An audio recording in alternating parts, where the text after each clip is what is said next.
Petit rappel sur le projet Carbon Sync, qu'un certain nombre d'entre vous suit déjà depuis maintenant un peu plus d'1 an.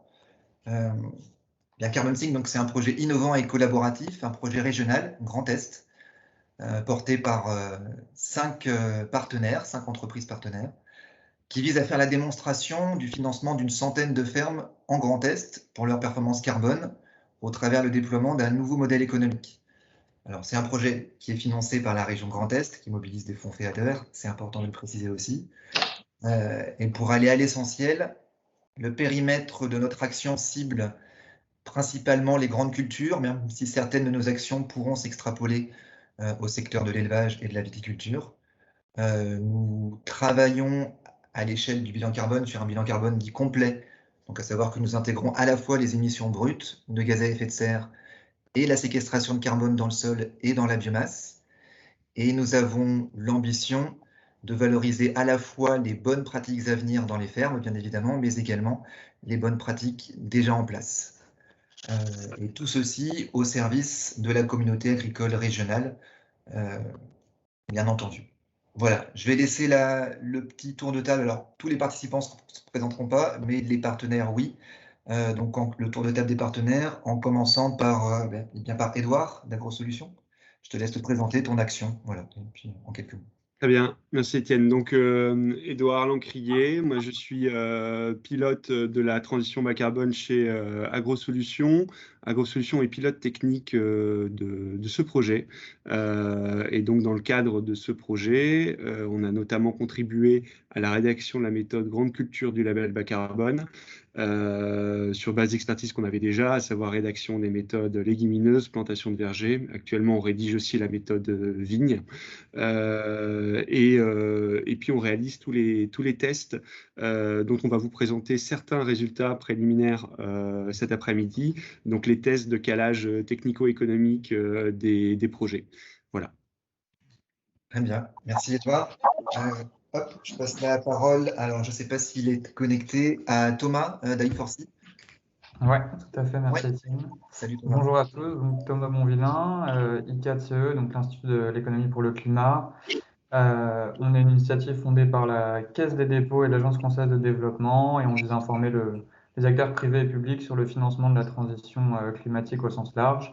Et puis donc là, dans le cadre du PEI Carbon Sync, on a travaillé sur les sources de financement, la structuration du financement, dans un premier temps avec les financements publics de la PAC, et puis là, dans un second temps, très récemment, avec un groupe de travail d'agro-industrie sur le financement plus privé des initiatives carbone. Très bien. Eh ben, merci Thomas d'I4C. Présentation du partenaire INRAE. Si Philippe est là ou si Adrien le supplée directement. Oui, bonjour à tous. Salut Philippe. Moi, c'est Philippe Delacote, je suis chercheur à INRAE. Et nous, on est en charge au sein du projet d'évaluer l'acceptabilité de ce type de projet par les exploitants. Et en particulier, quel type de mise en place sera la plus à même de les faire participer davantage. Et donc, c'est des travaux qui seront conduits par Adrien Corneille, qui doit être là aussi, j'imagine. Qui se présentera lorsqu'il interviendra plus spécifiquement sur cette partie à la rigueur. Voilà. Et puis, bien sûr, Planeta, Caroline. Micro d'abord, c'est mieux. Caroline Defoe, donc je suis la directrice générale de l'association Planeta. Planeta, donc il y a un think tank sur les sujets liés à l'agriculture au sens très large, donc de l'intégralité de la chaîne de valeur. Au sein du consortium, donc Planeta est en charge de proposer, en fonction en effet des conditions de marché et des solutions qui nous seront proposées par nos partenaires, ainsi que l'analyse de leurs coûts, un modèle économique, une ingénierie financière, et puis nous serons également en charge de constituer une communauté de financeurs. Je serai accompagnée en cela par Jean-Pierre Reynaud, qui est président de notre conseil scientifique et qui devrait se connecter d'ici quelques minutes, m'a-t-il dit. Voilà. Très bien, merci Caroline. Et puis sans tarder, je vais laisser la parole à Edouard. Je vais arrêter mon partage d'écran, je vais lui laisser reprendre la main. Ça marche. Et à toi. Alors, je vais vous partager. Alors, excusez-moi parce que j'ai un petit souci. On est dans les temps, tout va bien. J'avais prévu les quelques minutes de présentation. Hop, c'est bien cette présentation. Hop, tout va bien. Alors, est-ce que vous voyez bien mon écran? Oui, c'est pas en plein écran, mais on voit bien la diapo. Maintenant, ça doit l'être. Oui.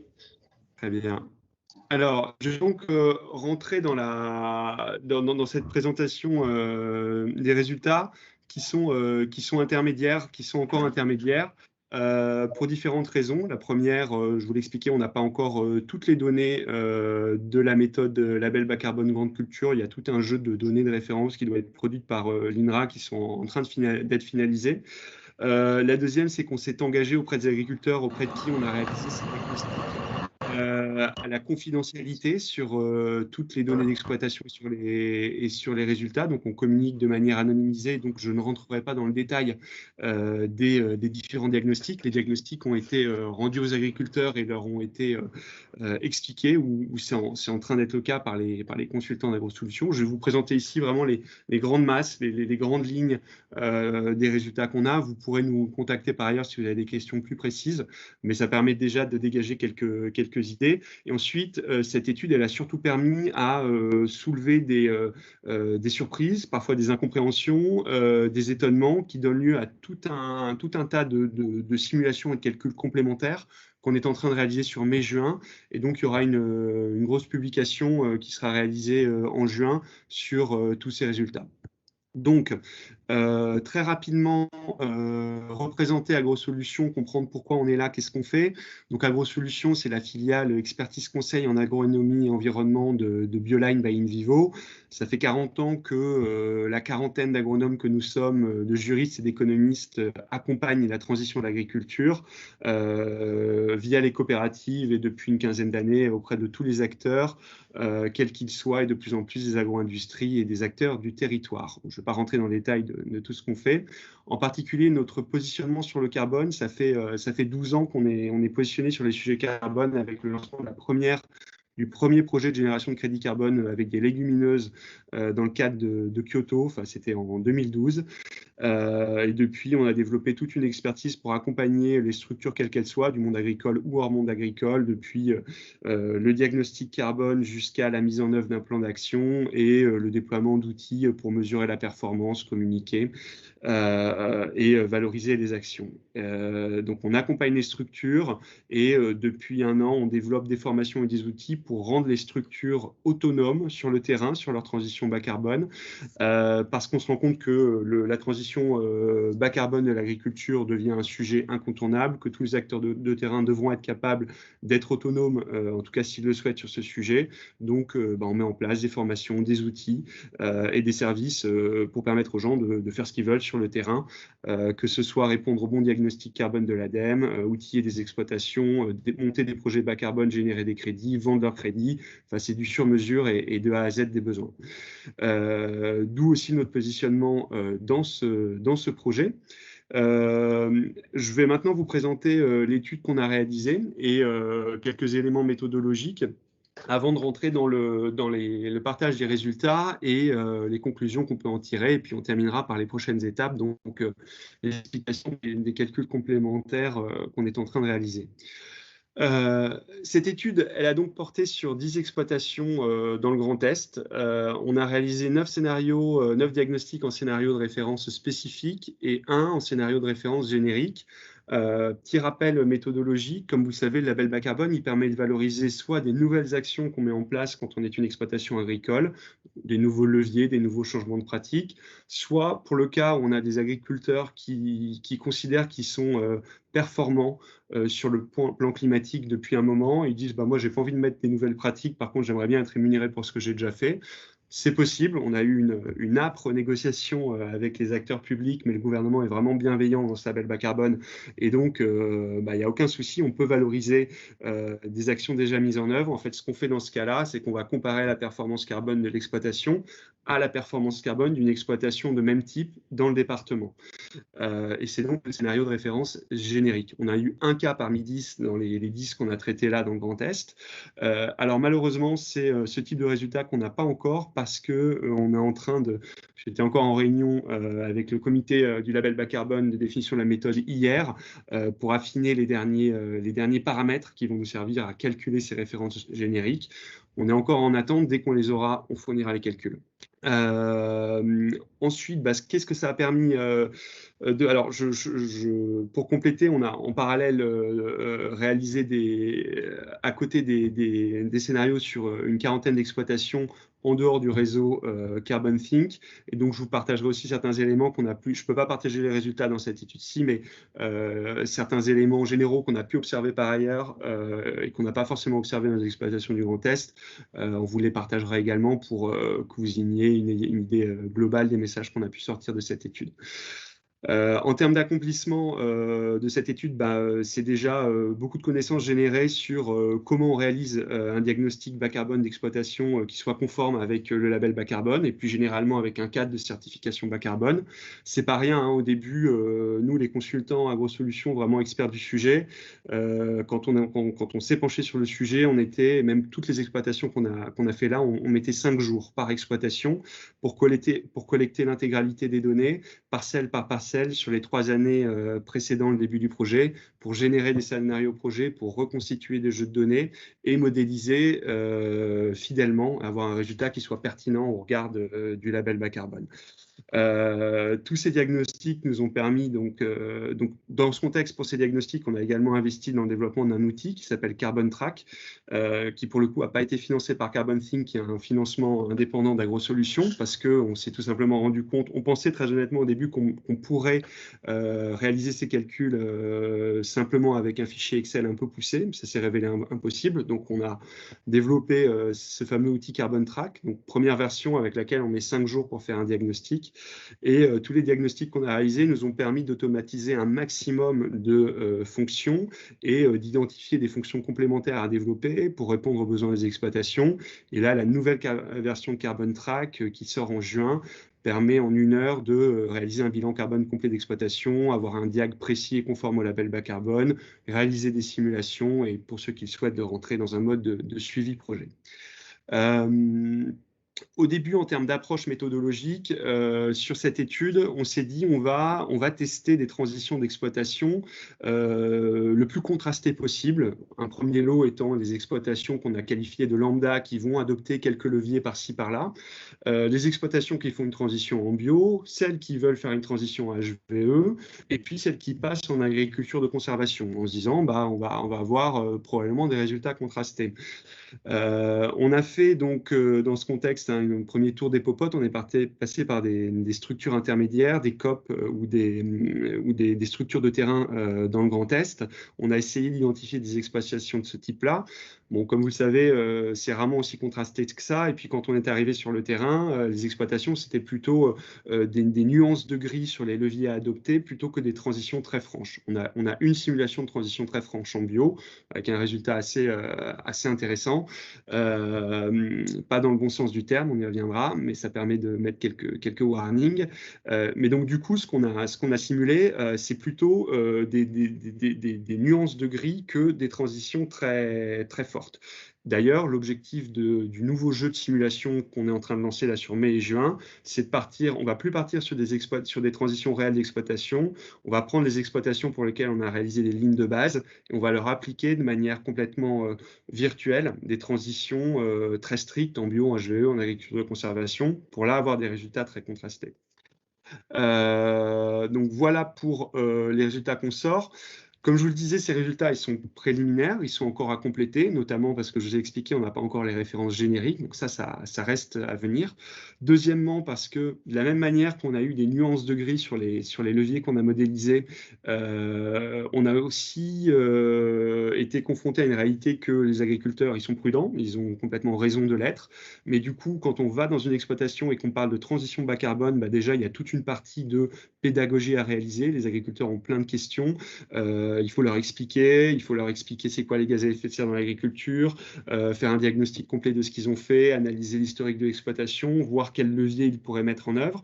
Et donc, on a simulé des transitions qui sont réalistes, voire parfois prudentes, compte tenu à chaque fois de l'historique de l'exploitation, du projet de l'exploitation et de ce qui semblait au chef d'exploitation agricole le plus, le plus réaliste à mettre en œuvre.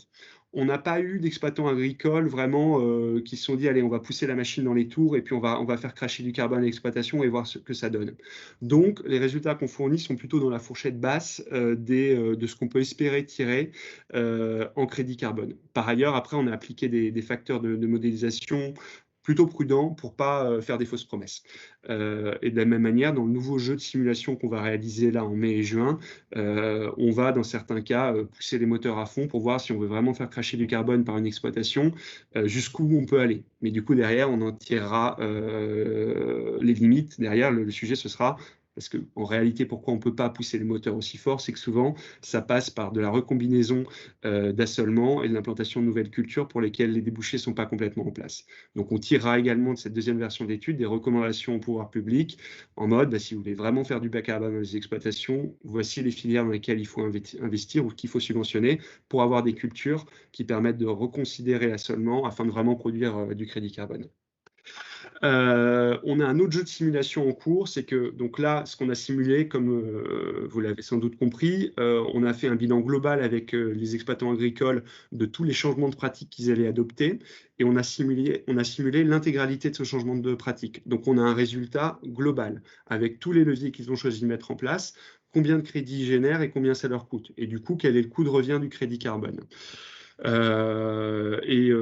Ce qu'on va réaliser là dans le deuxième jeu de simulation, c'est simuler levier par levier avec différents degrés d'intensité des leviers pour ensuite rentrer dans une catégorisation des gisements et voir s'il y a des effets cliqués ou pas dans les différents gisements en crédit carbone qu'on peut avoir, et à partir de là, en tirer d'autres conclusions sur quelle peut être la stratégie d'une exploitation agricole quand elle rentre dans un projet bas carbone. Est-ce que le mieux, c'est de d'abord mettre en place certains leviers prudents, tant que le prix du carbone n'est pas trop élevé, de réserver les plus importants pour ensuite, ou est-ce qu'il vaut mieux y aller directement à fond, voilà. Donc voilà les limites à date des résultats de cette étude et les résultats complémentaires qu'on va produire afin de finaliser les propositions qu'on peut apporter sur les modèles économiques de la transition. Donc maintenant, avant de vous expliquer, de vous présenter les résultats de cette étude, déjà vous expliquer ce qu'on calcule quand on fait un calcul de crédit carbone. On est encore là dans des présentations qui sont assez techniques, c'est nos outils, nous d'experts, nos outils un peu, on a les mains dans le cambouis. Beaucoup de vocabulaire employé, c'est du jargon, d'où un peu les explications. Dans les prochaines versions de l'outil, dans Carbon Track version juin, tout ça sera beaucoup plus pédagogique et mieux expliqué. Là, on est encore sur les termes techniques du label bas carbone. Ce qu'il faut retenir, c'est que tout ce qu'on calcule, c'est des RE, donc c'est des réductions d'émissions. Ça s'applique autant à des réductions d'émissions de gaz à effet de serre qu'à du stockage de carbone. On calcule pour les exploitations 3 grands postes. Le premier, c'est réduction d'émissions de gaz à effet de serre. Donc, c'est tout ce qui est lié à la combustion, tout ce qui est lié à l'application des fertilisants, tout ce qui est vraiment émissions de gaz à effet de serre sur l'exploitation. On ne prend pas en compte le compartiment sol. Le deuxième terme, c'est la dynamique de stockage de carbone dans le sol. Et le troisième terme, c'est ce qu'on appelle les RE aval. Le label bas carbone vous permet de valoriser des choses qui se passent à l'aval de l'exploitation.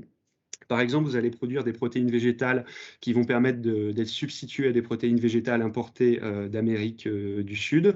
Et ben, on va prendre en compte la déforestation évitée et ça vous permet d'avoir d'autres crédits carbone. C'est assez marginal, mais ça reste un poste qui peut permettre d'apporter des crédits.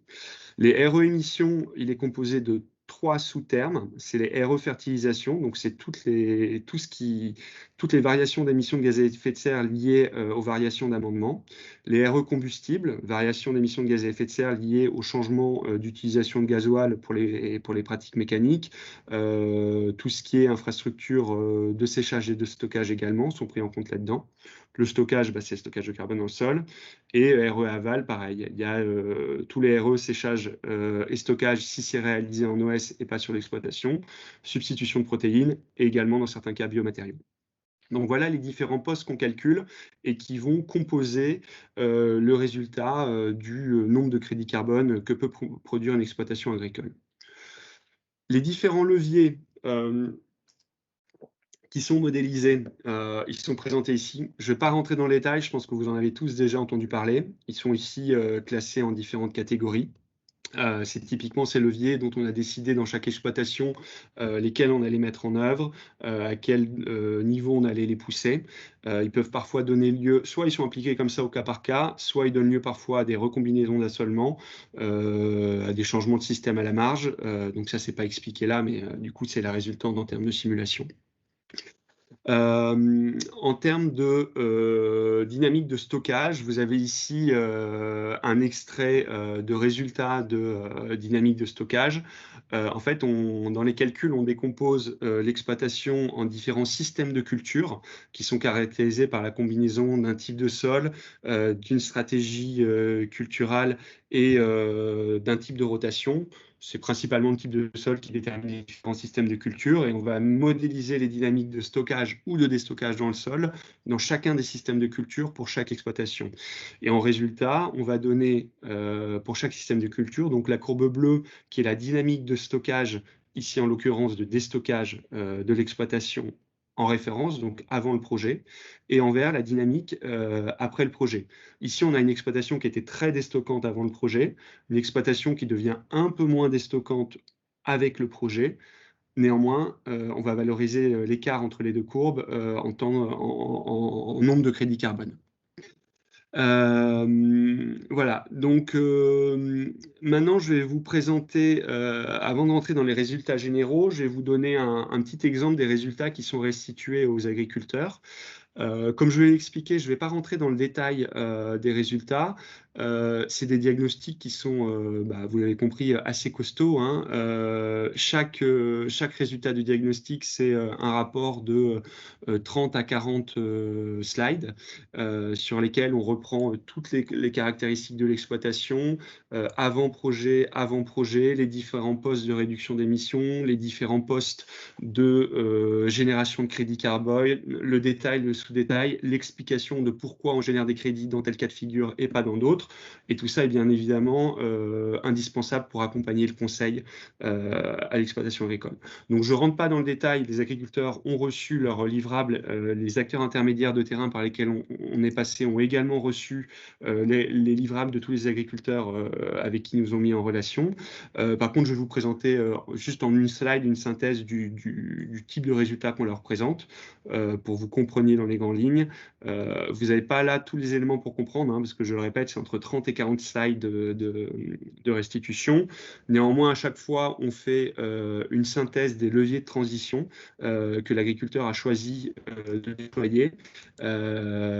Ici, en l'occurrence, pour la partie réduction d'émissions, la réduction d'apport d'engrais minéral liée à l'introduction de légumineuses, et puis on détaille à chaque fois de quoi on parle quand on parle de légumineuses, sur quelle surface ça s'applique de l'exploitation, quel type de production on a. Donc là, on a la liste des leviers. Et puis là, un extrait de certains résultats. Donc, vous voyez pour cette exploitation. Donc là encore, hein, comme je vous le disais, c'est encore pas mal du jargon, ces termes. C'est pour ça que chaque diagnostic, pour le moment, on le restitue nous-mêmes aux agriculteurs, avec les acteurs de terrain s'ils le souhaitent. La nouvelle version de Carbon Track sera beaucoup plus pédagogique là-dessus. Mais donc là, on voit qu'on a, c'est une exploitation qui fait 371 hectares en grande culture. On voit qu'on génère 2243 tonnes équivalent CO2, donc c'est à peu près l'équivalent en crédit. Il y a une différence entre les tonnes équivalent CO2 réduits et stockés et les crédits, c'est les rabais. En fait, les méthodes imposent de prendre en compte des rabais qui sont calculés selon le niveau d'incertitude de la modélisation, qui dépendent du type de données et du type de calcul qu'on a réalisé. C'est une boîte noire, tout ça est pris en compte dans Carbon Track. Souvent, les rabais sont pas énormes. Je ne vais pas rentrer dans le détail là. Ça, c'est la présentation des résultats en termes de réduction d'émissions. Les crédits sont à peu près équivalents à ça. Ce qu'il est important de voir, c'est que vous avez différents postes. Ici, c'est les différents postes pris en compte à gauche pour le calcul des crédits. Donc, c'est les postes qui vont générer des réductions d'émissions.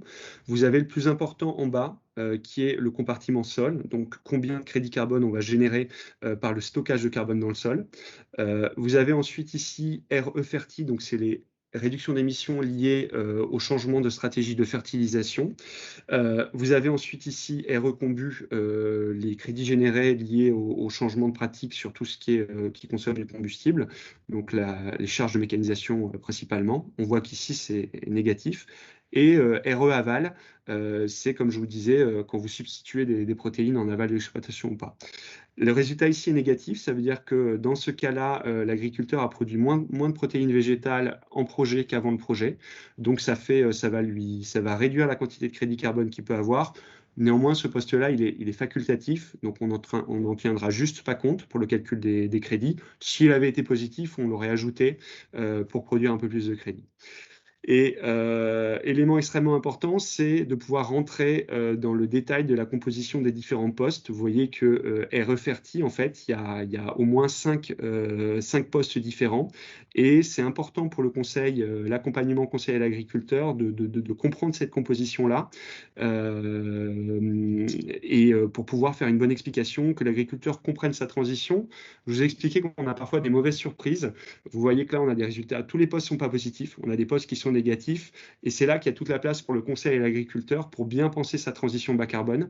Ici, on voit que les réductions d'émissions et le stockage sont tous les deux positifs. Ça veut dire que en scénario projet, on est plus vertueux qu'avant le projet dans les deux cas. Il faut savoir que ce n'est pas toujours le cas. On a des exploitations où on va générer des réductions d'émissions, mais on déstocke énormément de carbone, ou l'inverse. Dans ces cas-là, et c'est pour ça que cette transition bas carbone, elle va être associée à une exigence importante de qualité de conseil à apporter. D'où l'importance d'avoir des outils précis, d'où l'importance d'avoir des conseillers de terrain qui soient formés à ces transitions, pour ensuite être capable de rentrer dans le détail des différents postes qui composent les variations de résultats et conseiller l'agriculteur sur, bah voilà, tu pensais faire ça, bah en fait, c'est peut-être telle autre transition qui est plus adaptée. Ou attention, si tu fais ça, tu t'exposes à tel risque, par exemple, si par ailleurs, tu restitues pas assez de biomasse au sol. Donc là, vous avez la décomposition des résultats. Tout ce qui est GES amont, c'est les émissions de gaz à effet de serre situées en amont de l'exploitation. Donc, c'est tout ce qui est fabrication et transport des engrais. Amont orga, c'est tout ce qui est fabrication et transport des engrais organiques. Amont mine, c'est fabrication et transport des engrais minéraux. Et puis ici, vous avez N2O, lixi, voladir. C'est les émissions de protoxyde d'azote par lixiviation, par volatilisation et les émissions directes sur l'exploitation. Là aussi, c'est toujours intéressant de comprendre pour pouvoir expliquer à l'agriculteur ce qui se passe. Puis là, vous avez les dynamiques de stockage de carbone. Je l'ai mis que pour un système de culture, mais dans le résultat global, l'agriculteur, il a l'information pour tous ces systèmes de culture. Et là, vous avez le résultat du calcul de coût qui a été réalisé avec un calcul, c'est une méthode des budgets partiels pour calculer combien lui coûtent ces différents leviers. On prend tout en compte, les variations de charges et les variations de revenus sur les 5 ans du projet. Donc, quand vous introduisez une légumineuse, on prend en compte l'économie d'engrais minéral azoté sur la culture suivante. On prend en compte les externalités. Donc, ça nous fait un coût global pour la transition, un coût par levier et derrière un coût de revient par crédit à l'agriculteur. Ce qui est toujours utile pour aller négocier son projet avec l'acheteur de crédit. Important dans la méthode de calcul de prendre en compte le temps de travail, bien évidemment, parce que souvent les agriculteurs ne le calculent pas. Et ça, beaucoup de porteurs de projets le savent bien. Donc, voilà. Voilà. Je vais maintenant passer au partage des résultats généraux. Donc là, je vais vous partager les grandes masses, les grandes lignes de résultats.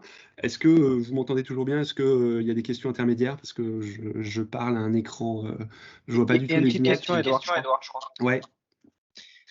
La question, c'était est-ce que en fait, les agriculteurs qui stockent réellement du carbone, le crédit carbone est valorisé de la même façon que quelqu'un qui déstocke mais moins dans le projet? Oui, tout à fait. Ouais, complètement.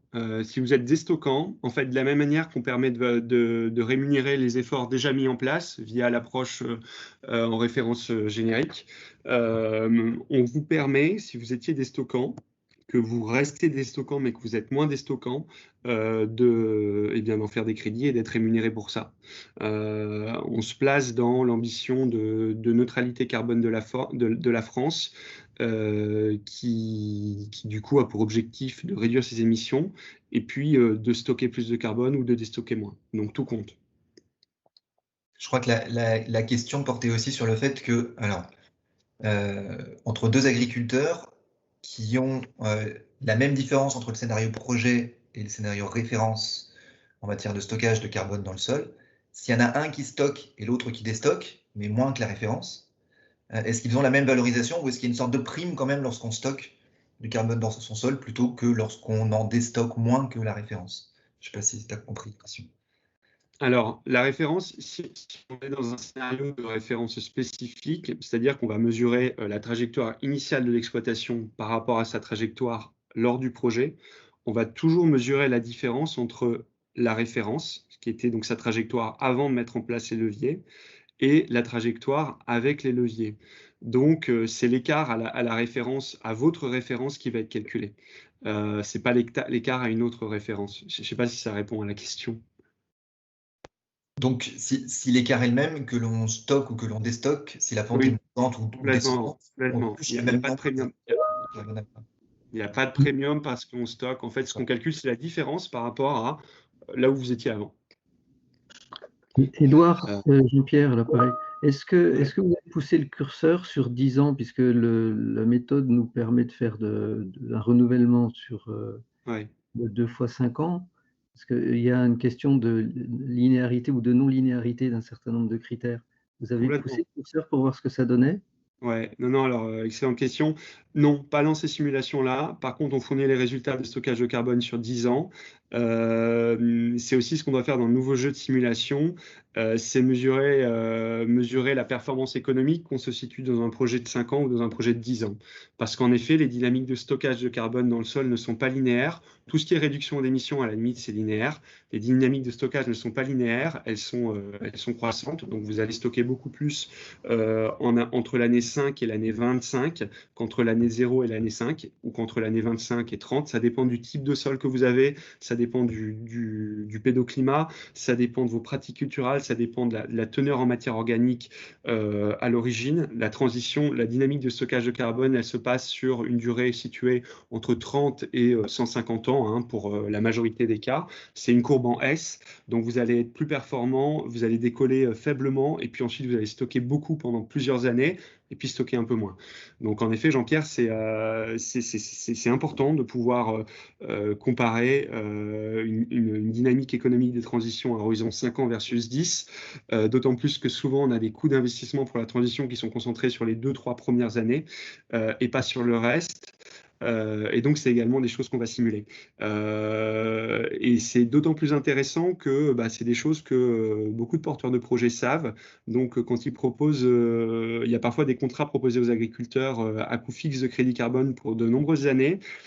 Faut savoir, là aussi, c'est un enjeu de stratégie pour les acteurs de terrain qui accompagnent les agriculteurs, de savoir quelle est la dynamique économique de leur projet pour pas forcément tout lâcher au début. Après, c'est un modèle qui peut convenir. Hein. Il y a des agriculteurs qui ont besoin d'argent au début pour engager la transition et après, ils vont se faire rémunérer plus au début que ce qui ne génère réellement de crédit carbone et ensuite, ils continuent à vendre leur crédit carbone. Mais voilà, donc à la limite, un agriculteur qui aurait besoin de financer absolument sa transition et puis après, il s'en fout, c'est un modèle qui peut lui convenir. Un agriculteur qui est plus robuste dans sa stratégie de gestion économique de l'exploitation, qui peut mettre en place ses leviers, qui va aller dans la transition bas carbone pour avoir un revenu significatif en plus, lui, il a plutôt intérêt à négocier un prix variable du crédit pour pouvoir le réajuster dans le temps et aller chercher la part la plus importante du gâteau qui est après les 5 premières années, quoi. Mais voilà toutes les questions que ça pose quand on parle de calage des modèles économiques des transitions, l'importance de réaliser toutes ces simulations pour bien identifier crédit par crédit, quels sont les rapports coûts-bénéfices, crédit par crédit selon les exploitations, parce qu'un même levier ne va pas générer le même rapport quantité-prix de crédit dans une exploitation et dans une autre, c'est vraiment extrêmement variable. Et puis ça ne va pas être la même chose en année 1 qu'en année 5, qu'en année 7, qu'en année 15. Donc voilà, de la même manière, quand vous introduisez vos leviers, l'interculture, hein, qui est la pratique phare hein, pour stocker du carbone, vous n'allez pas avoir le même effet de stockage sur la première interculture, la deuxième, la troisième, la quatrième. Vous êtes sur des économies décroissantes. J'en discutais hier avec les consultants d'AgroSolutions. Enfin, on découvre pas mal de choses au fur et à mesure qu'on rentre là-dedans. Donc voilà, c'est toujours intéressant à creuser. Je rentre maintenant dans le partage des résultats généraux. Bon, alors généraux, on n'a que, entre guillemets, que 9 exploitations. Les résultats de calcul économique, ils ont pu être réalisés pour le moment que 5, parce que les transitions bio, c'est un modèle de calcul complètement différent, et puis on n'a pas eu toutes les informations des exploitations pour les calculer. Néanmoins, ça donne déjà pas mal d'idées, et puis on pourra aussi les discuter au regard, nous, des 40 exploitations qu'on a modélisées dans l'étude, dans une autre étude qu'on a menée, pour voir à quel point ces résultats sont représentatifs ou pas. Du coup, quantité de crédit, toute exploitation confondue. Déjà, petit tableau de synthèse des leviers mis en place par les exploitations. Donc là, ici, vous avez les listes des exploitations qu'on a modélisées. La numéro 6, c'est celle qui est en référence générique, donc on n'a pas de résultat pour le moment. Vous voyez que dans la grande majorité des cas, c'est l'introduction de légumineuses dans la rotation et la hausse de la fréquence des intercultures qui ont été simulées, avec ensuite des leviers différents au cas par cas, que ce soit sur l'enfouissement des engrais organiques, l'adoption parfois d'éco-conduites, bon ça c'est vraiment des mesures marginales, mais qui peuvent parfois apporter quelques crédits, ou la hausse d'apport d'engrais organiques. Qui a été assez largement mobilisé. On y reviendra, on verra que c'est parfois contre-intuitif en termes de résultats, la substitution d'engrais minéral par des engrais organiques. Donc ça, c'est les résultats, toute exploitation confondue. C'est la quantité de tonnes de CO2 équivalent par hectare et par an après rabais. Donc c'est les crédits carbone pour chacune des exploitations. L'axe des abscisses, il n'y a rien de particulier, c'est uniquement l'exploitation. Vous voyez que la majorité des exploitations sont entre 0 et 0,5 crédits par hectare et par an, hein, avec ces simulations.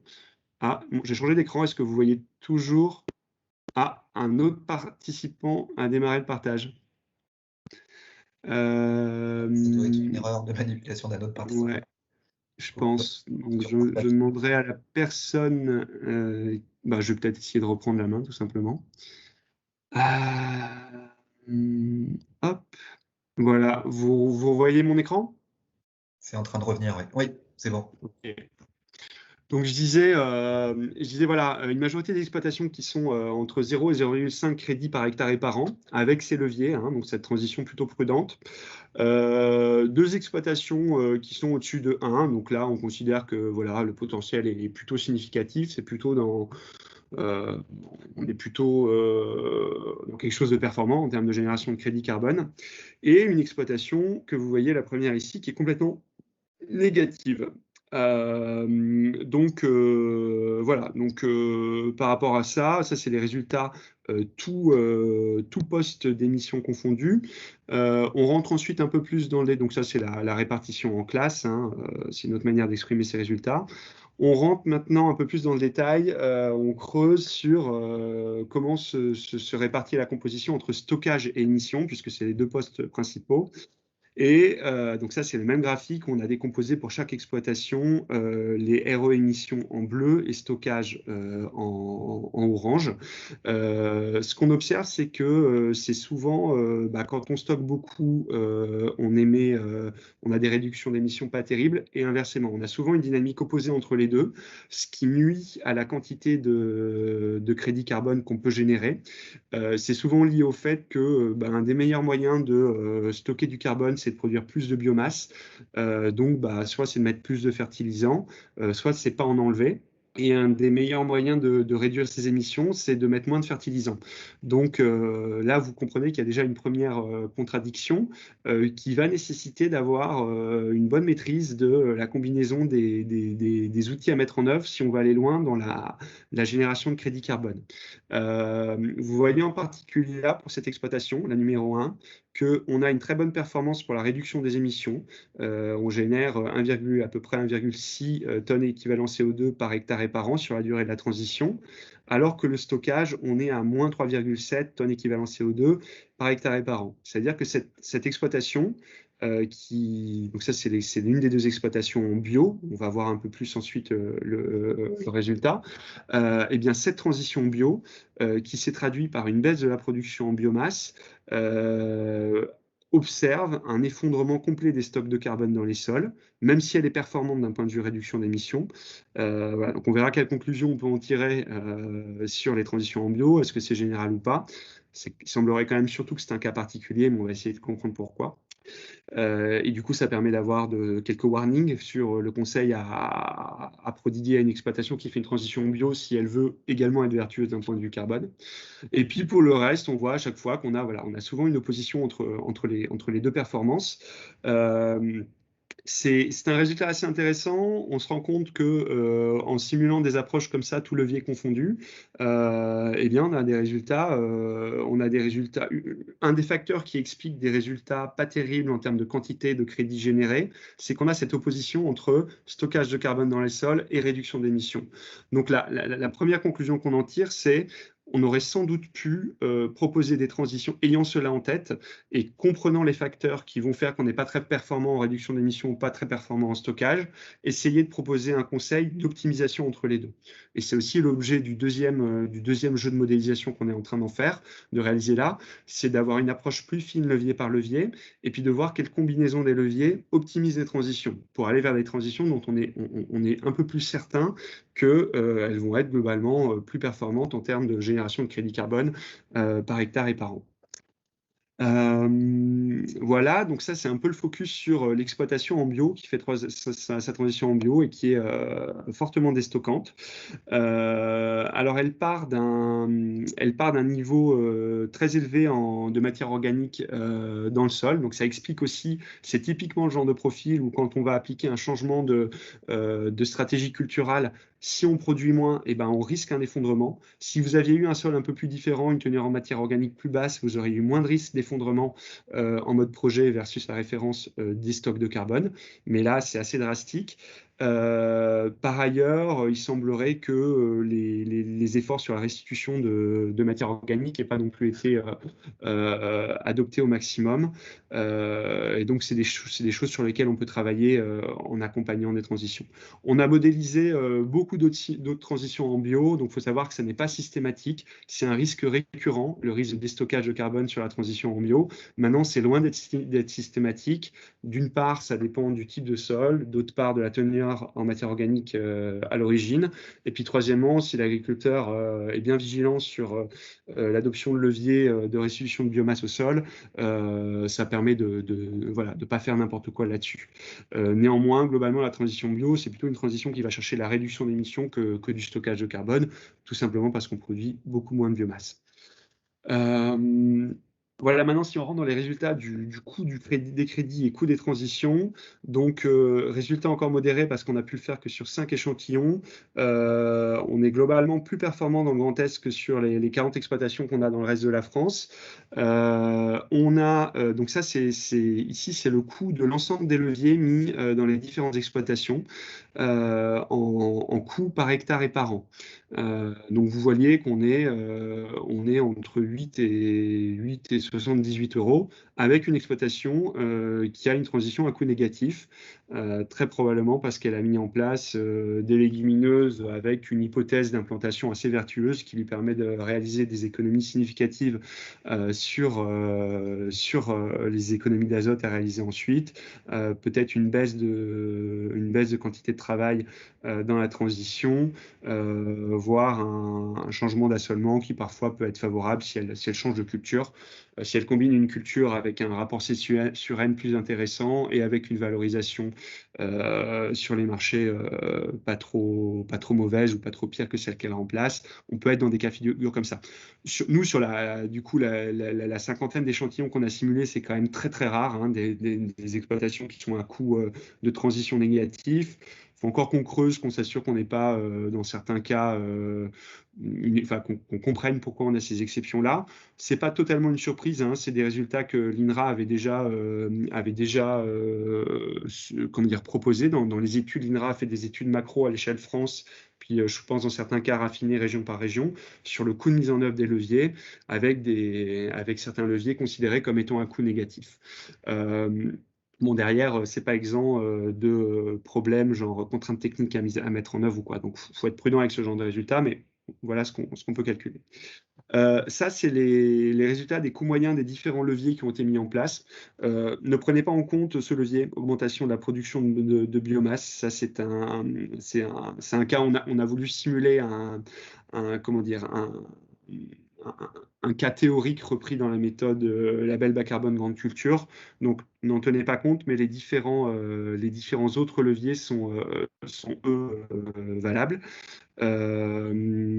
Oui, au passage, j'en profite pour remercier le CDER et la FDSEA 51 qui nous ont pas mal appuyé sur la mise en place de la méthode de calcul des coûts qu'on a automatisée. J'avais oublié de faire mention de ça, mais c'est important de le rappeler. Et donc voilà, les différents coûts calculés pour les leviers dans ces exploitations. Ici, les variabilités observées. Donc on voit qu'on a certains leviers avec des variabilités de prix importantes. C'est le cas pour des leviers qui vont avoir une composition importante des charges de méca selon l'équipement des exploitations. C'est le cas du levier introduction légumineuse parce que ça recouvre un nombre de pratiques très différentes. Introduire des légumineuses, ça peut être en association avec une culture principale, ça peut être en interculture courte, ça peut être en interculture longue, ça peut être en substitution d'une culture principale, auquel cas dans notre méthode de calcul, on va prendre en compte la baisse de revenus liée à la substitution de cette culture. Donc voilà, puis d'autres leviers pour lesquels il y a beaucoup moins de variabilité. Aussi là parce qu'on a un faible nombre d'échantillons. Et là, on en vient au coût moyen calculé des différents crédits avec des prix des crédits qui évoluent entre 7-8 euros et 150 euros. Ce résultat, ça, c'est une aberration du graphe parce que le coût de transition était négatif. Mais donc, ce qu'il faut comprendre, c'est que quand on passe, on a déjà une estimation, donc on va appliquer des leviers décidés avec les exploitations agricoles qui vont être différents d'une exploitation à l'autre, qui chacun vont générer des quantités de crédits différents. Les leviers mis en place dans les exploitations, ils ne vont pas avoir le même coût selon des différentes exploitations, mais surtout, ils ne vont pas du tout générer la même quantité de crédit. Le levier interculture, par exemple, il ne va pas du tout générer la même quantité de crédit que vous soyez sur une exploitation qui a déjà un sol riche en matière organique, qui restituait déjà pas mal de matière organique, qui avait peut-être déjà un bon niveau d'interculture, et une exploitation qui part d'un sol pauvre en matière organique, avec une grande capacité stockante, donc plutôt riche en argile, et qui n'avait pas des retours de matière organique très importants au sol. Et donc, dans les deux cas, comme vous appliquez un levier qui déjà, dont le prix peut varier d'une exploitation à l'autre selon sa structure de coût, et qui ne va pas du tout générer la même quantité de crédit, vous avez un coût moyen de crédit qui va être extrêmement variable d'une exploitation à l'autre. D'où l'intérêt de faire cette deuxième phase d'étude où on va creuser levier par levier, quantité de crédit, coût des crédits, selon différentes typologies d'exploitation et voir en quoi la variabilité des exploitations génère une variabilité sur le coût de revient des crédits. Mais vous comprenez au vu de ces résultats qu'on a une hyper spécificité en fait. La transition bas carbone, c'est tellement spécifique d'une exploitation à l'autre. On va pouvoir tirer des grandes conclusions, des grandes lignes, voilà. Mais en fait, la réalité déjà du potentiel de transition, du potentiel de levier appliqué et puis du coût de la transition, donc du coût de revient crédit par crédit, il va être extrêmement variable d'une exploitation à l'autre. D'où l'intérêt de réaliser un diagnostic complet d'exploitation avant de rentrer dans un projet bas carbone pour mesurer le potentiel de performance de chaque exploitation. Les conclusions qu'on peut tirer, et là j'emprunte à la partie de l'étude qu'on a réalisée sur les exploitations en dehors de cet échantillon-là qui ne serait pas pas assez grand pour tirer les conclusions qu'on a là. Néanmoins, ça nous paraît intéressant de vous les partager. Déjà, première conclusion, vous avez compris toutes les limites de cette étude, qui est assez prudente. Donc déjà, modérer les résultats moyens. Dans la vie réelle, ce sera quand même un peu plus le potentiel, on pense qu'il est un peu plus élevé. Et donc, on va bientôt fournir ces résultats complémentaires. Donc ça, c'est un résultat qu'on n'a pas observé dans cette étude, mais qu'on a observé dans les autres. Souvent, quand on remplace de l'engrais minéral par de l'engrais organique, on va certes stocker un peu plus de carbone, mais on peut avoir dans certains cas une augmentation très importante des émissions, parce que les engrais organiques, et notamment le compost, génèrent énormément de gaz à effet de serre au moment de la fabrication. Le processus de fermentation du compost génère énormément de méthane. Et donc, là encore, ça dépend des situations, mais on peut avoir des cas où en fait, c'est pas pertinent d'un point de vue strictement climatique, hein, mais de remplacer un engrais minéral par du compost. Et là encore, il vaut mieux le savoir avant d'entrer dans sa transition qu'après. Mais donc là-dessus, il y a différents ajustements à faire. L'une des raisons, c'est qu'on a dans la méthode des facteurs d'émission pour le compost qui sont des moyennes nationales, et on a des échanges avec des spécialistes des analyses de cycle de vie du compost pour voir dans quel cas on pourrait avoir des composts plus vertueux, parce qu'on sait qu'il y a des COP qui ont des infrastructures de production de compost avec des systèmes d'aspiration des gaz et de recyclage des gaz émis. Donc là, l'intérêt, ce serait de valoriser ça en termes de crédit carbone. Donc ça, c'est des mises à jour de la méthode qu'on réalisera prochainement, et puis derrière, des mises à jour des outils. Et puis encore une grande spécificité au contexte. Et puis l'autre warning, je vous l'ai expliqué, hein, c'est la transition en bio, où là l'enjeu c'est de maximiser les leviers qui permettent de restituer de la biomasse, en particulier les cultures intermédiaires. S'il fallait tirer des grandes conclusions sur les leviers, encore une fois, c'est très spécifique, c'est difficile d'avoir des grandes vérités, mais les leviers avec lesquels on a le moins de risques, ça va être pour tout ce qui est réduction d'émissions, évidemment l'implantation de légumineuses. Entre réduction d'émissions et stockage, ça va être les cultures dites à bas niveau d'intrants, où là, leur capacité à générer du stockage va beaucoup dépendre de la biomasse produite, de la quantité de biomasse restituée et puis du C sur N de ces cultures. Là encore, hein, vous pouvez avoir une culture à bas niveau d'intrants qui va être intéressante pour réduire les émissions, mais si vous l'utilisez en remplacement d'une culture qui a un C sur N élevé, il se peut que vous déstockiez au final. Donc là encore, il faut le regarder, c'est du cas par cas. Ça dépend aussi de votre type de sol. Et puis pour le stockage, c'est bien évidemment le couvert d'interculture, qu'il soit des intercultures longues ou courtes. C'est un levier majeur. Et puis là-dedans, quand on dit couvert d'interculture, c'est la quantité de biomasse produite, hein, qui va être déterminante. Du coup, si vous avez des exploitants agricoles qui font leur couvert, mais qui les font n'importe comment juste pour le réglementaire, et qui sont à 200 kg par hectare, qui peuvent passer à 1,5 tonne, parfois 3 tonnes. On en a qui nous ont dit ça. Là, vous pouvez aller chercher du crédit carbone. Et puis, bien évidemment, tous ceux qui n'en ont pas, c'est possible.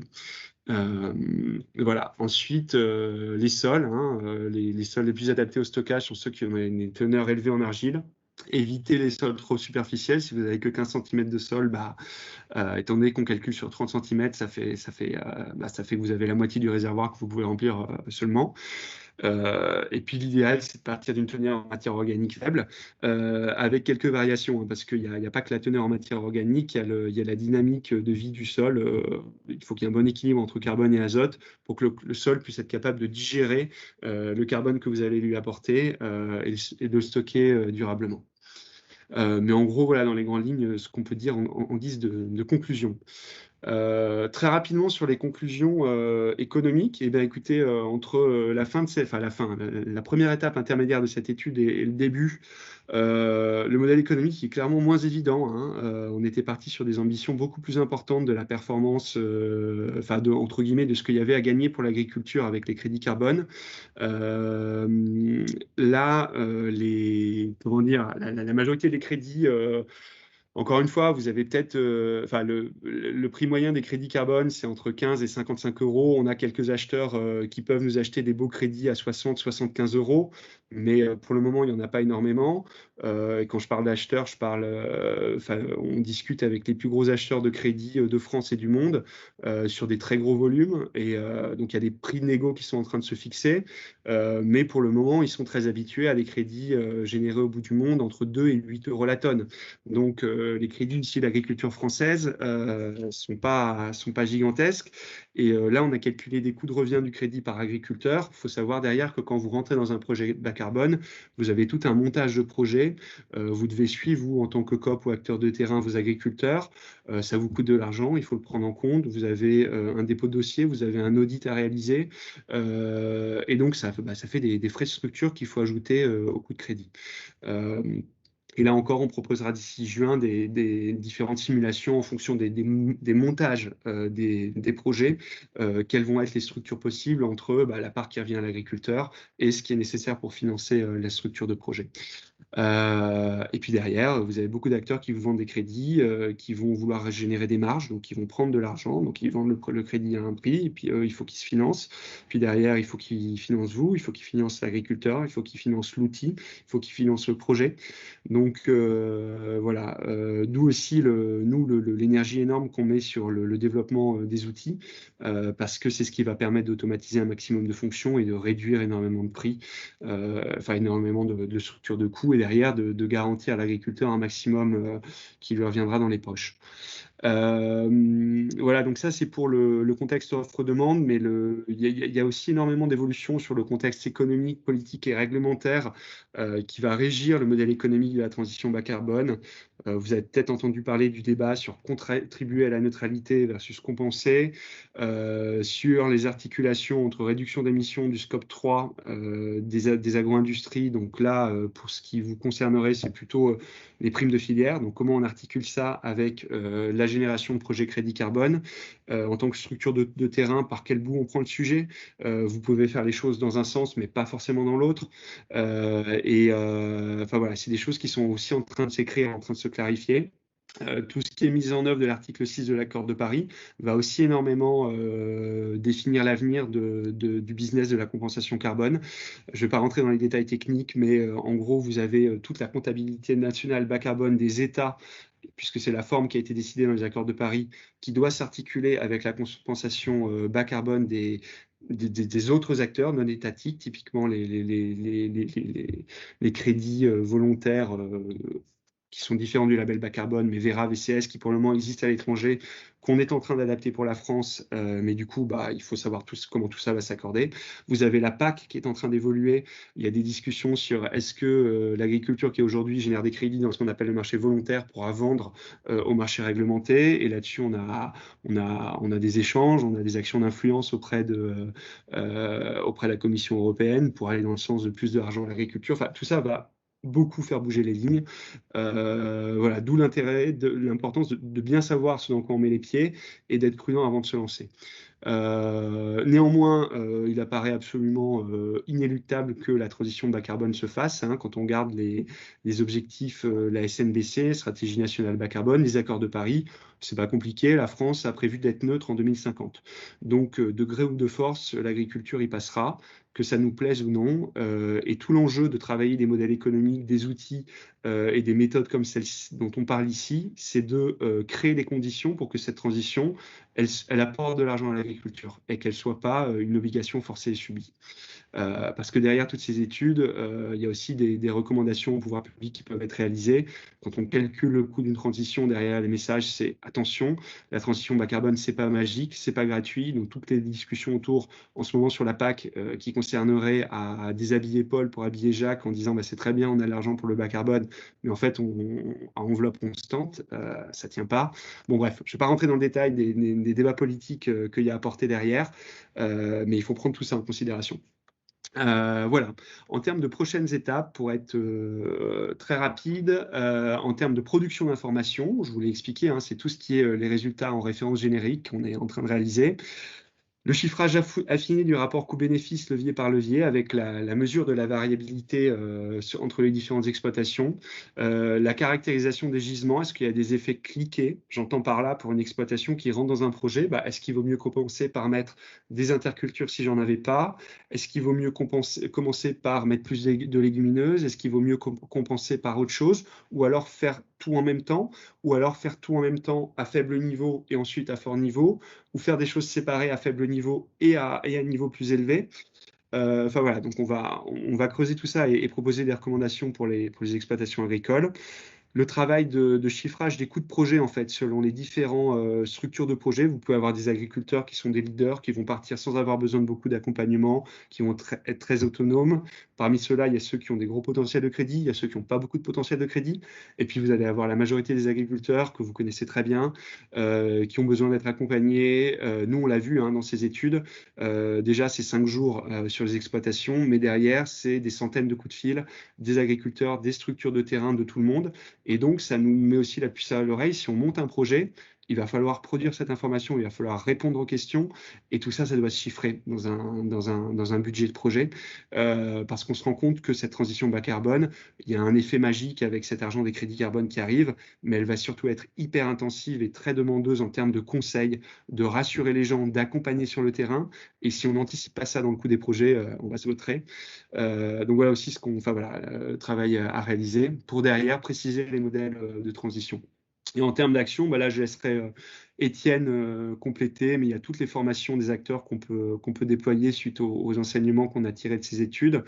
Puis dans le projet, il y a la diffusion de notre outil qu'on va lancer là, de Carbon Track pour les acteurs qui voudront réaliser des diagnostics, que ce soit dans Mon Diagnostic ou pas, dans Bon Carbone de l'ADEME ou pas.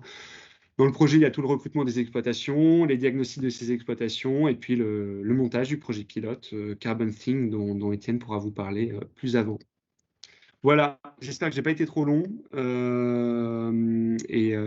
Étienne, je te laisse gérer si tu veux qu'on ait un temps d'échange de questions ou pas. Oui, il y a déjà quelques questions et demandes de prise de parole. Alors juste, je vais te relayer la question du chat, premièrement pour commencer. Sur les émissions aval, entre le céréalier qui produit la culture protéique et l'éleveur qui la consomme, est-ce qu'il y a un risque de double compte? C'est une grande question, c'est une excellente question. C'est une question, en fait, pour être transparent, oui, il y a un risque de double compte, mais il est très faible. Parce qu'on est vraiment au début des méthodes de valorisation du bas carbone, avec le label bas carbone, cadré par le gouvernement, qui propose à toutes les filières de réaliser leur méthode de filière pour comptabiliser les choses. Vous comprenez bien que dans cette disposition, les premiers qui arrivent ont intérêt à revendiquer un maximum de crédit, que ce soit à l'amont ou à l'aval. Mais plus il va y avoir d'acteurs, plus les segments vont être occupés. Pour le moment, les acteurs aval des filières ne sont pas positionnés sur les méthodes label bas carbone. Donc, le champ est libre. Donc, il n'y a pas de double compte. Donc, nous, on le revendique. On fait aussi ça parce qu'on est là pour servir l'intérêt de la profession agricole et on va chercher un maximum de crédit. Il faut savoir que ces RE aval, ils sont remis en question par l'ADEME, probablement à juste titre. Donc, c'est pour ça qu'ils sont optionnels. Ils restent à valider dans la nouvelle version de la méthode. Normalement, ils le seront, mais ça pourra sauter au bout d'un moment. Considérez ça comme un bonus dans un premier temps.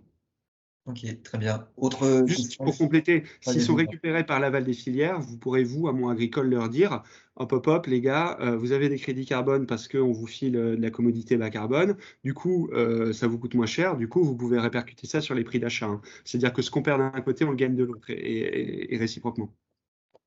Ok. Petite question sur les 5 ans, une fois que les 5 années du projet sont terminées, qu'est-ce qui se passe? Est-ce que les financements s'arrêtent ou est-ce que ça peut se prolonger? Aussi, d'accord, ouais, tout à fait. Alors, en fait, ce qu'on fait, c'est quand on commence un projet, on va vous appliquer d'emblée 20% de rabais sur tout le calcul du stockage, pour le cas où vous ne reproduirez pas le projet. Parce qu'on est obligé de garantir, en termes de méthodologie bas carbone, ce qu'on appelle la permanence des mesures. On est obligé, quand on vend un crédit carbone, d'assurer qu'il va durer dans le temps. On vous a payé pour stocker du carbone dans le sol. En fait, si vous changez vos pratiques complètement au bout de 5 ans, vous pouvez très bien revolatiliser tout ce carbone. Et donc, pour couvrir ce risque de non-permanence, on considère qu'il y a peut-être 20% des exploitations après le projet qui vont complètement changer leurs pratiques au point de réémettre tout le carbone dans l'atmosphère. Du coup, on applique 20% de rabais sur tout le calcul des crédits de stockage. Maintenant, si vous reconduisez votre projet à l'issue des 5 ans, on vous rend ce bonus de 20% et rebelote. Donc, tout est aussi pensé pour vous inciter à vous engager sur le long terme sur ces projets. Très bien. Alors, sur les 10 fermes du Grand Est analysées, est-ce que leur marge économique s'améliore ou se détériore par rapport Ça dépend, c'est tout l'objet du calcul du coût de revient du crédit, ça dépend combien vous les payez pour faire ces projets. Nous, notre analyse pour le moment, c'est qu'en dessous de 50 € le crédit pour l'agriculteur, c'est pas intéressant. Alors ensuite, on pourra peut-être trouver des cas où, et c'est pour ça que je parle d'effet cliquet. Quand on dit 50 € le crédit pour l'agriculteur, c'est une approche généraliste. Il n'est pas impossible qu'on commence des projets avec un prix inférieur, mais d'où toute la réflexion pour les agriculteurs de savoir quel levier mettre en place. Parce qu'une progressivité est possible, hein. Le label bas carbone est vraiment pensé pour donner un maximum de souplesse. C'est un label pensé pour l'agriculteur. Donc, pour lui donner de la souplesse et pour lui permettre, s'il souhaite commencer, il n'a pas trop confiance, il a quand même envie de voir, ok, il met en place les leviers les moins risqués, peut-être ceux qui vont générer le moins de crédit, peut-être parce que le prix du crédit carbone n'est pas encore trop élevé, très bien, il y va. En cours de projet, ça marche bien, il est confiant, il a moins de risques, le prix du crédit augmente, ok, il met en place d'autres leviers. Tout ça sera valorisé. Mais d'où aussi le complément d'études sur par quel bout prendre la transition dans ce monde réel, voilà, sur le terrain. Très bien. On a 2 mains levées. Je vais commencer par Christian, si tu veux bien rallumer ton micro. Merci Étienne, merci Edouard. Bon, premièrement, le travail que vous avez fait est très intéressant. Je suis assez bluffé, moi. Donc, félicitations. C'est pas les questions, c'est des remarques. La première, ça concerne, bon, vous avez montré qu'on pouvait réduire les émissions et que quelquefois il y avait un antagonisme entre réduction des émissions et stockage dans le sol. De mon point de vue, même si c'est payé le même prix, réduire le stockage dans le sol, c'est pas pour moi de l'agriculture durable. Parce que la qualité des sols est quand même un critère qu'il faut prendre en compte pour l'avenir de notre planète, bien entendu. Et donc, une action qui réduirait les émissions, mais qui conduirait également à réduire le stockage, de mon point de vue, c'est pas très flatteur. Et ma deuxième réflexion concerne, je suis d'accord, on ne peut pas tout faire, concerne la méthanisation. Est-ce que vous avez abordé la question de la méthanisation, en particulier en termes de réduction d'émissions? Parce que là, effectivement, on a un certain nombre de points positifs, puisqu'on va augmenter les besoins de biomasse et qu'on va réduire l'utilisation d'engrais azotés minéraux, puisque là, on va mettre de l'organique sous forme de digesta. Et ce sera intéressant de voir, on regarderait par la suite, de voir un peu les impacts de ces techniques-là qui se développent quand même en Champagne autour de l'exploitation de grandes cultures. Voilà, merci. Complètement. Alors, pour répondre rapidement aux 2 questions, la première, même si nous, on donne des résultats contrastés, enfin, on donne les résultats réduction d'émissions et stockage, il faut savoir, et c'est écrit, ça doit être la première ligne dans la méthode du label bas carbone, quand on calcule les crédits, on prend tout en compte. C'est-à-dire qu'on ne peut pas, comment dire, vendre uniquement les crédits réduction d'un côté et stockage de l'autre. Alors, c'est vrai qu'il y a un cas où on pourrait déstocker plus de carbone si on réduit plus l'émission, ça régénérerait des crédits, mais ça apparaît dans le projet et je pense qu'il n'y a pas beaucoup d'acheteurs qui seront intéressés par des crédits qui sont composés par un accroissement du déstockage de carbone dans le sol. Donc, ça va se régler sur le terrain, je pense. Et puis, par ailleurs, d'un point de vue agronomique, ce serait une absurdité d'être dans une transition où on va dégrader la qualité du capital naturel sol. Donc, je pense qu'on est assez d'accord là-dessus. Le deuxième point, hyper intéressant, cette question de pouvoir modéliser un couplage d'exploitation agricole avec un méthaniseur. Et là, on passe d'une approche exploitation à une échelle territoire. La question se pose et c'est aussi dans les résultats qu'on est en train de produire là. On produit tout un jeu de résultats avec la ferme expérimentale Terrasolis, de Terrasolis, qui a différents systèmes de culture test, dont un système de culture où, comme tu l'expliquais, ils exportent la matière organique dans un méthaniseur, ils ramènent le digesta, ça fait des réductions d'engrais minéraux, et puis derrière, ils alimentent aussi les tracteurs avec du biogaz. Donc, on va aussi simuler tout ça complètement. Ok, merci beaucoup. Et puis, alors, Jean-Pierre Renaud aussi. Jean-Pierre, tu avais une intervention? Oui, je voulais d'abord remercier Edouard et son équipe parce que ça relate assez bien, je dirais, les estimations que Planeta avait fait dans son rapport, donc c'est plutôt satisfaisant dans tous les points de vue, mais ce n'est pas ça l'enjeu. Ce que je voulais surtout faire remarquer, c'est à propos justement de la dynamique, on va dire, volontaire versus la dynamique systémique, parce que je me suis permis, pendant que tu présentais les éléments, Edouard, de faire le comparatif en disant que sur la base d'un projet comme le projet POC qui serait mis en œuvre sur le Grand Est, imaginons 100 exploitations qui soient dans la logique que tu as décrite, c'est-à-dire avec des variabilités de pratique. On est sur donc un facteur moyen de 0,5 tonnes à l'hectare, 0,5 tonnes par an, excuse-moi, par hectare. J'ai pris une hypothèse de 150 hectares puisque ça semblait être à peu près la valeur moyenne. Donc, ce qui fait que ça fait un résultat global sur les 100 exploitations de 7500 tonnes de CO2 par an, ce qui veut dire 35 000 tonnes sur une durée de 5 ans. Si on est dans une logique qui est une logique générique sur laquelle on force, c'est ce que tu expliquais en début, on force ou on incite à un développement d'activités, et en particulier sur le couvert végétal permanent, qui semble être l'élément le plus séquestrateur en fait de carbone, et bien là on multiplie par 4 et on est dans une logique où on est à peu près à 140 000 tonnes sur 5 ans. Qu'est-ce que ça veut dire? Ça veut dire que quand, vis-à-vis des investisseurs, on est sur une offre qui est de l'ordre de 7500 tonnes sur 5 ans, on est sur ce que j'appelle de l'achat domestique, c'est-à-dire de proximité, et sur lequel les investisseurs locaux vont pouvoir intervenir, mais pas les investisseurs nationaux et internationaux dont tu parles. Par contre, à 140 000 tonnes, on commence à être dans une étape qui correspond à cette demande.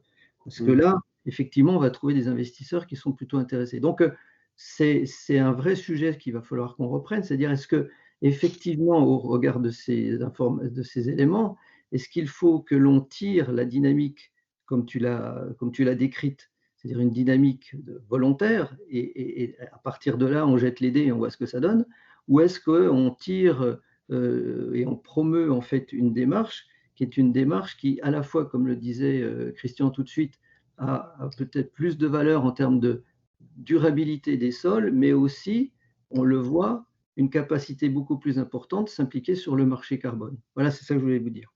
Oui, non, tout à fait d'accord. Hein. La question se pose. Première, pour contraster quand même ton analyse, on ne peut pas extrapoler les leviers qui génèrent le plus de crédit à 100% des exploitations. Ça, c'est aussi une limite dans l'analyse qui a été faite globalement en France.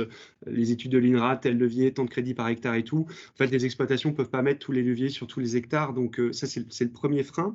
Mais on peut répondre de la manière dont tu fais, c'est-à-dire donc cibler il y a deux manières. Soit on cible les exploitations qui ont le plus gros potentiel, donc typiquement qui vont pouvoir mettre des intercultures, les déployer à un niveau maximum, ou alors on impose un niveau dit de levier à mettre en place pour pouvoir rentrer dans le projet, et c'est tout à fait une approche possible. Dans tous les cas, on va quand même de toute façon avoir une grande variabilité exploitation par exploitation, parce que en fait aucune n'a aucun levier déployé, hein. Elles ont toutes, les intercultures, c'est réglementaire dans la majorité des endroits.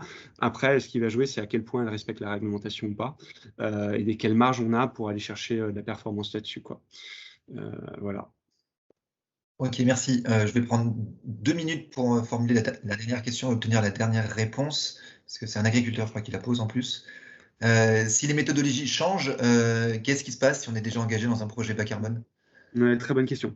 Qu'on a traité également dans le label bas carbone, on a anticipé ça. Alors, les méthodologies vont changer, hein, rassurez-vous. Il faut vraiment considérer qu'on est au tout début d'une très grande aventure sur le carbone. C'est un sujet nouveau, que ce soit sur la méthode d'évaluation ou sur toutes les règles économiques et politiques. Le sujet est tellement énorme et tellement nouveau dans un secteur tellement ancien qu'est l'agriculture, ça va pas se faire en une journée. Et il va y avoir des réglages, et il va y avoir des accidents, il va y avoir des arnaques, et il va y avoir des succès, et tout ça va. Voilà. Donc, les méthodes vont évoluer, c'est certain. Ce qu'on a sorti là, ce qui va bientôt sortir, c'est une première version de la première génération de la méthode label bas carbone, elle-même basée sur des modèles type AMG qui vont évoluer. Et donc, si en cours de projet, les modèles, la méthode a évolué, eh bien, ça n'est pas rétroactif, c'est-à-dire ça ne peut être rétroactif que si c'est à l'avantage de l'agriculteur. On va pas, moi je pense que les méthodes vont évoluer uniquement en allant dans le sens de trouver plus de crédit, parce qu'il faut savoir qu'on est actuellement tellement challengé par tous les écolos que en fait on met des barrières à tous les niveaux. Et je pense qu'on sous-estime beaucoup la réalité des crédits générés. Ça, c'est mon point de vue, ça n'engage que moi, c'est un point de vue personnel. Et donc, je pense qu'à mesure qu'on va progresser et mettre à jour les méthodes, on va pouvoir être plus fin, être plus souple, être plus sûr de nous, mettre moins de rabais pour incertitude. Et donc, mais si jamais ça changeait et que c'était en défaveur de l'agriculteur, en aucune manière, c'est un contrat. Hein, c'est-à-dire que ne s'applique à l'agriculteur que les conditions au début du projet. Si la truc change, voilà. J'avais une remarque complémentaire, on parle beaucoup du levier d'interculture. Il y a une autre manière de générer énormément de crédit carbone, hein, c'est de revoir sa rotation, de mettre des cultures à bas niveau d'intrants, de mettre plus de légumineuses. Vous connaissez tous les problèmes. Un problème majeur, c'est les débouchés et la valorisation en filière d'énormément de ces cultures-là. Est-ce que le plan protéines va changer quelque chose là-dessus? Mais c'est aussi quelque chose qu'on va simuler, nous, dans les simulations à venir. On va se mettre à l'abri de toute contrainte économique. On va dire, voilà, si on voudrait faire cracher du crédit carbone, voici telle recomposition de la rotation qu'on pourrait envisager.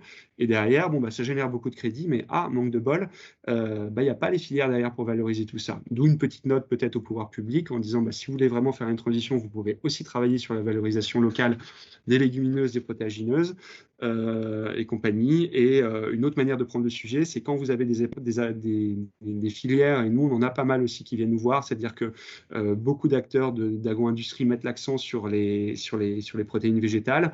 Nous on a des acteurs qui viennent nous voir en cherchant des volumes. Derrière on se dit ça peut être, en fait on arrive avec le débouché et derrière on peut voir l'agriculteur en lui disant tu peux revoir ta rotation et derrière générer des crédits. Donc on prend un peu le sujet en sens inverse. Vous pouvez tout à fait le faire au niveau acteur de terrain que vous êtes. Très bien. Merci beaucoup, Édouard. Je vais laisser la main à Adrien Inrae. On a 10 minutes de retard, mais ça va. Merci. Juste, je n'ai pas présenté, je crois, 2 personnes de mon équipe qui sont là, Gauthier et Martin, que beaucoup d'entre vous ont croisé et qui ont assuré tous ces diagnostics. Donc, chapeau à eux, et la qualité des résultats que vous avez là, c'est aussi toute l'équipe d'AgroSolutions. Ils n'ont pas eu l'occasion d'intervenir, mais je les remercie et je tiens à saluer leur présence. Si vous avez d'autres questions techniques en fin de réunion, ils pourront également vous répondre parce que ils sont plus pointus que moi d'un point de vue technique sur beaucoup de sujets. Eh ben, c'est super. Très bien. Adrien, c'est à toi. Donc, bonjour à tous. Est-ce que vous voyez l'écran que j'ai partagé au niveau du PowerPoint? Oui. Ok, très bien. Il n'est pas en plein écran, mais on lit bien ce qu'il y a dessus. D'accord. Je vais essayer de démarrer le plein écran. Est-ce que ça le met en plein écran? C'est bon? Pas encore. Non. D'accord, c'est pas grave. Je vais faire la présentation comme ça. Alors, donc, pour vous expliquer un peu le contexte de notre étude, donc, on va lancer, enfin, on est en train de préparer une étude de réceptivité pour les agriculteurs du Grand Est.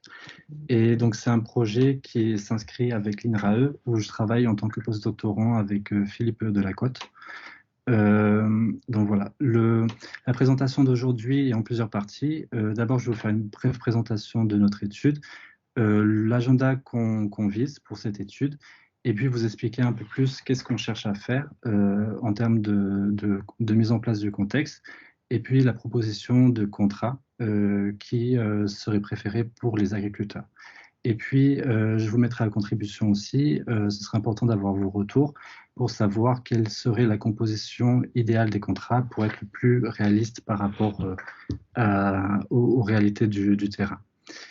Donc, pour vous présenter un peu l'étude qu'on propose en fait avec l'INRAE, donc d'abord c'est l'application d'une enquête qui s'appelle Choice Experiment.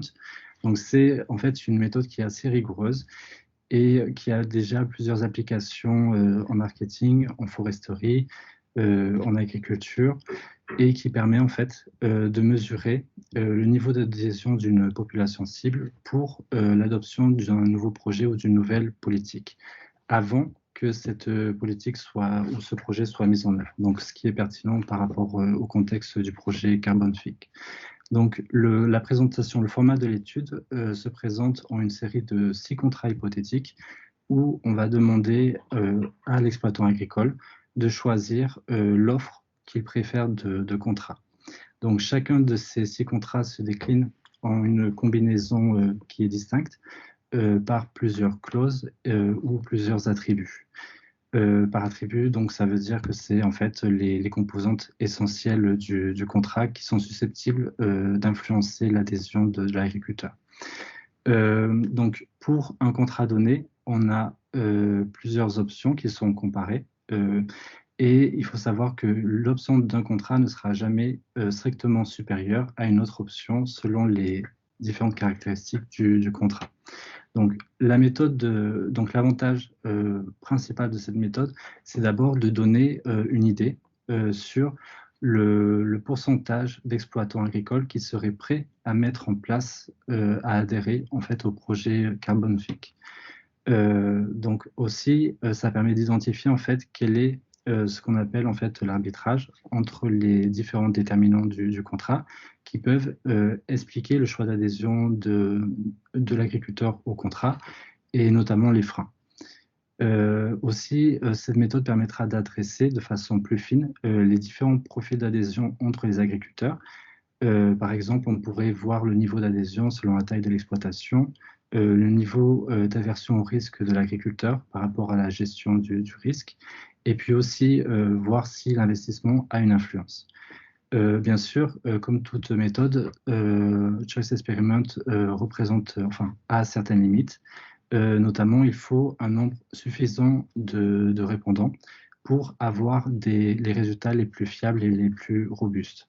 Et aussi, donc, ce sont des contrats hypothétiques qui devront se rapprocher le plus possible de la réalité tel qu'il sera appliqué lorsque le projet Carbon Think sera lancé auprès des agriculteurs. Et donc, nous, avec cette méthode, on a une restriction au niveau du nombre d'attributs. Car plus le nombre d'attributs est important, et plus il sera difficile pour l'exploitant agricole de faire un choix. Donc, cette étude, en fait, se place avec pour principal objectif de donner une lecture qui est plus raffinée du mécanisme d'adoption des nouvelles pratiques agro-environnementales pour les agriculteurs du Grand Est. Donc voici l'agenda de l'étude. Donc on a déjà travaillé en fait sur la construction du questionnaire et on est en train de le finaliser en ce moment même, fin mai. Donc pour début juin, une fois qu'on aura une version finalisée du questionnaire, on pourra lancer les premiers focus group pour avoir des retours en fait sur la pertinence du questionnaire et effectuer ce que l'on appelle des pré-tests de l'étude, où on interrogera un ensemble d'agriculteurs pour voir si les questions en fait, qui seront demandées sont bien comprises par l'agriculteur et si on fournit toutes les informations pertinentes pour aider à la décision.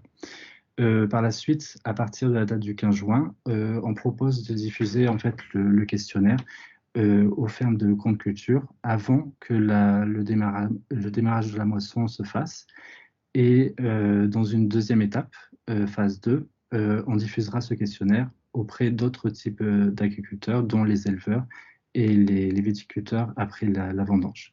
Donc le but final, en fait, est de conduire une analyse qui permettra d'avoir une idée sur la valeur de l'adhésion des agriculteurs du Grand Est.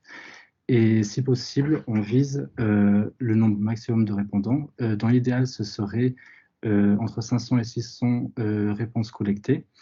Donc par type d'agriculteur, on vise entre 150 et 200 réponses.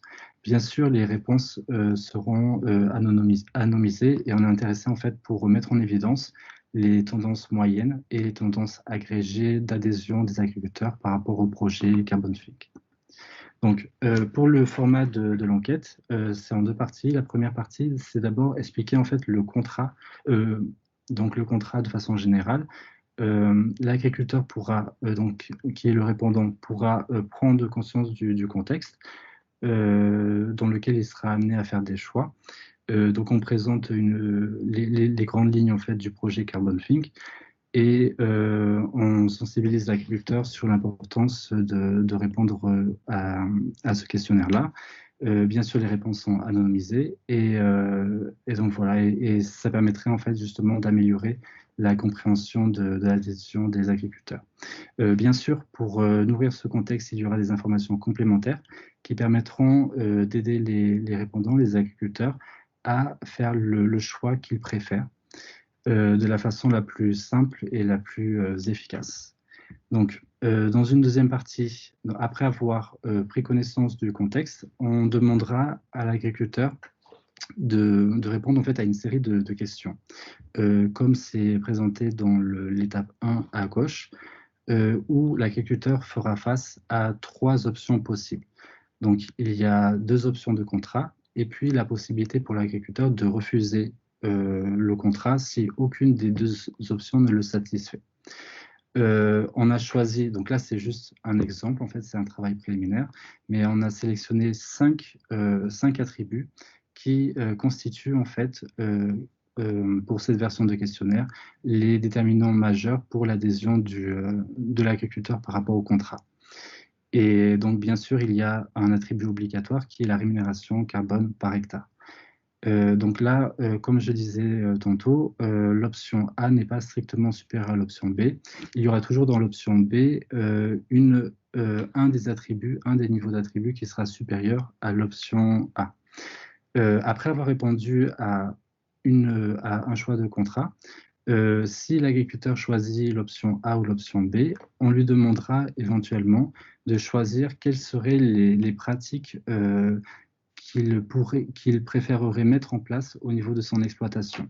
Donc là, on prend l'exemple pour les grandes cultures. Pour la première colonne, on voit une liste de différentes pratiques, donc elle n'est pas exhaustive, bien sûr. Et on demande à l'agriculteur s'il serait prêt à choisir l'une de ces pratiques et voir éventuellement quelle superficie il envisagerait pour mettre en place cette pratique. Donc, en fait, l'objet de mon intervention aujourd'hui, c'est d'avoir vos retours sur la construction en fait, d'un contrat idéal qui serait le plus proche du niveau d'adhésion de l'agriculteur par rapport au projet Carbon Think. Donc, on a pensé à une série d'attributs que je vais expliquer brièvement. Et l'idée, en fait, avec ces attributs, on va en sélectionner 5 avec lesquels on va les décliner en différents niveaux et on fera une proposition de série de contrats comme j'ai présenté tout à l'heure où on a plusieurs options de contrats. Donc pour l'attribut 1 qu'on avait pensé, c'était au niveau de la source du financement. Donc l'agriculteur peut être un peu frileux si cette source de financement est plus incertaine, avec une variabilité plus importante. Donc le niveau le plus bas serait si la rémunération de l'agriculteur se fait de façon majoritaire par le marché carbone. Puis progressivement, on va vers des sources de financement qui sont moins incertaines, donc le label consommateur ou les subventions publiques. Donc ça, c'est un premier attribut. Le deuxième attribut donc, vise au niveau des démarches administratives. On propose en fait, donc, comme l'agriculteur pourra avec le projet Carbon Think se préparer à une sorte de transition numérique au niveau de la saisie justement des informations qui seront pertinentes au niveau de l'exploitation agricole, on propose en fait différents niveaux où la mise en place de l'automatisation des données permettrait justement de réduire les démarches administratives. Donc, 3 niveaux qui sont proposés, donc ils sont fictifs, ils pourront justement être révisés bien sûr. On propose 5 heures par mois, 3 heures par mois ou 1 heure par mois. Le troisième attribut, donc c'est au niveau de l'accès au marché carbone, car les agriculteurs n'ont pas forcément une connaissance très exhaustive en fait de ce qu'est le marché carbone. Et donc comme c'est une nouvelle chose peut-être pour eux, donc du coup ça justifie la mise en place d'assistance et on va de l'assistance la plus faible vers la plus soutenue. Donc assistance conseil technique, assistance pratique ou un package en fait où on propose les 2 types d'assistance. Le quatrième attribut, c'est en termes de type de vérification. Donc il y a différentes vérifications qui pourraient être proposées. Et donc l'agriculteur pourrait par exemple préférer seules les vérifications documentaires qui sont nécessaires ou des vérifications qui sont déclenchées de façon aléatoire pour un certain nombre d'exploitants agricoles qui participent au projet, ou bien plus des vérifications additionnelles qui sont au niveau plus systématique au niveau des terrains. Le 5e attribut, c'est au niveau de la fréquence de vérification. Donc, c'est une contrainte supplémentaire pour l'agriculteur. Plus les vérifications sont importantes, plus il sera amené à être sollicité. Donc, ça pourrait être une vérification tous les ans, tous les 3 ans, tous les 5 ans. Aussi, il y a un attribut qui est très important, c'est quand le financement du projet aura lieu, est-ce qu'il sera fait au niveau chaque année, notamment la première année. Dans ce cas-là, le risque serait plutôt supporté par le financeur au cours de l'étape de vérification ou bien à la fin du projet. Et à la fin du projet, dans ce cas-là, c'est l'agriculteur qui supporterait le risque. Comme dans tout contrat, il y a une durée d'engagement. On propose une durée entre 20 ans et 5 ans. Et on a bien sûr l'attribut obligatoire sur la rémunération à l'hectare. Donc, c'est plusieurs propositions de fourchettes de rémunération qui varient entre 25 et 225 €. Et donc, ce sont des rémunérations qui sont fictives et qui seront attribuées pour l'agriculteur. Donc, comme dans le cas de notre questionnaire, on est face à un choix limité par rapport aux attributs, ce serait important, si vous pouvez, d'avoir vos retours pour savoir quels seraient, selon vous, les attributs ou les clauses les plus importantes qui influenceraient de façon très significative le niveau d'adhésion potentiel de l'agriculteur par rapport au projet Carbone FIC. Par exemple, vous pourrez donner votre top 3. Ensuite, une deuxième question qui est très importante, c'est est-ce qu'en fait, donc là, c'était une liste de 8 attributs, mais peut-être qu'on a oublié certains attributs ou certaines clauses qui sont tout aussi importantes. Donc, à ce titre-là, ce serait bien aussi d'avoir le retour. Et enfin, donc la présentation par attribut des différents niveaux en fait, ne sont que des propositions. Et ce serait bien aussi d'avoir vos retours si peut-être il y a des niveaux qui seraient plus importants à mettre en place. Donc voilà, c'est tout de mon côté. Juste peut-être un dernier point. Donc là, on est en train de mettre en place ce questionnaire afin qu'il soit le plus pertinent possible pour faire remonter l'information sur le profil d'adhésion des agriculteurs. Ce serait bien d'avoir un nombre maximum de réponses. Et dans ce cas-là, on souhaiterait en fait que les organisations agricoles régionales puissent relayer notre questionnaire pour le faire diffuser à un maximum d'agriculteurs et ainsi augmenter le nombre de réponses et donc la pertinence de notre analyse. Voilà, c'est tout de mon côté. Je vous remercie beaucoup. Merci Adrien. Alors peut-être juste avant de lancer vos réponses par le biais du chat aux questions qui vont vous être reposées là une par une, juste prendre une ou deux questions s'il y en a sur la compréhension. Moi, de ce que j'en comprends, donc l'objectif c'est de qualifier le contrat idéal un peu de nos agriculteurs du Grand Est en leur demandant de choisir entre différents contrats, chacun se distinguant selon ses clauses en quelque sorte. Donc c'est 8 clauses qui sont proposées, dont celle du prix qui est obligatoire.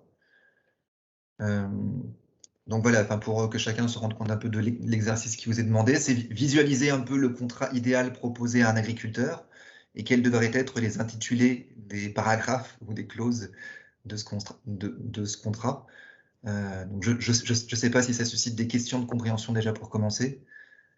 Ou sinon, si Adrien, alors n'hésitez pas à lever la main si. Ouais, donc Christian. Oui, Christian Rousseau. Oui, moi j'ai une question de compréhension. Édouard vient de nous montrer tout à l'heure comment on calcule le plus précisément possible les réductions d'émissions. Et là, on propose un contrat qui est forfaitaire. Et en face duquel on va mettre des mesures, alors qui sont certainement vertueuses, mais encore faut-il le démontrer.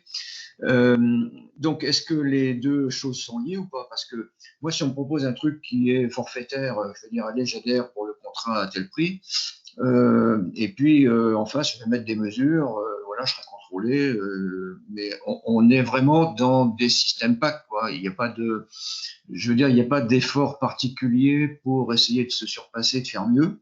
C'est, je remplis mon panier. Hein. Si c'est ça que j'ai bien compris, peut-être j'ai pas compris. Hein. C'est pour ça que je pose la question.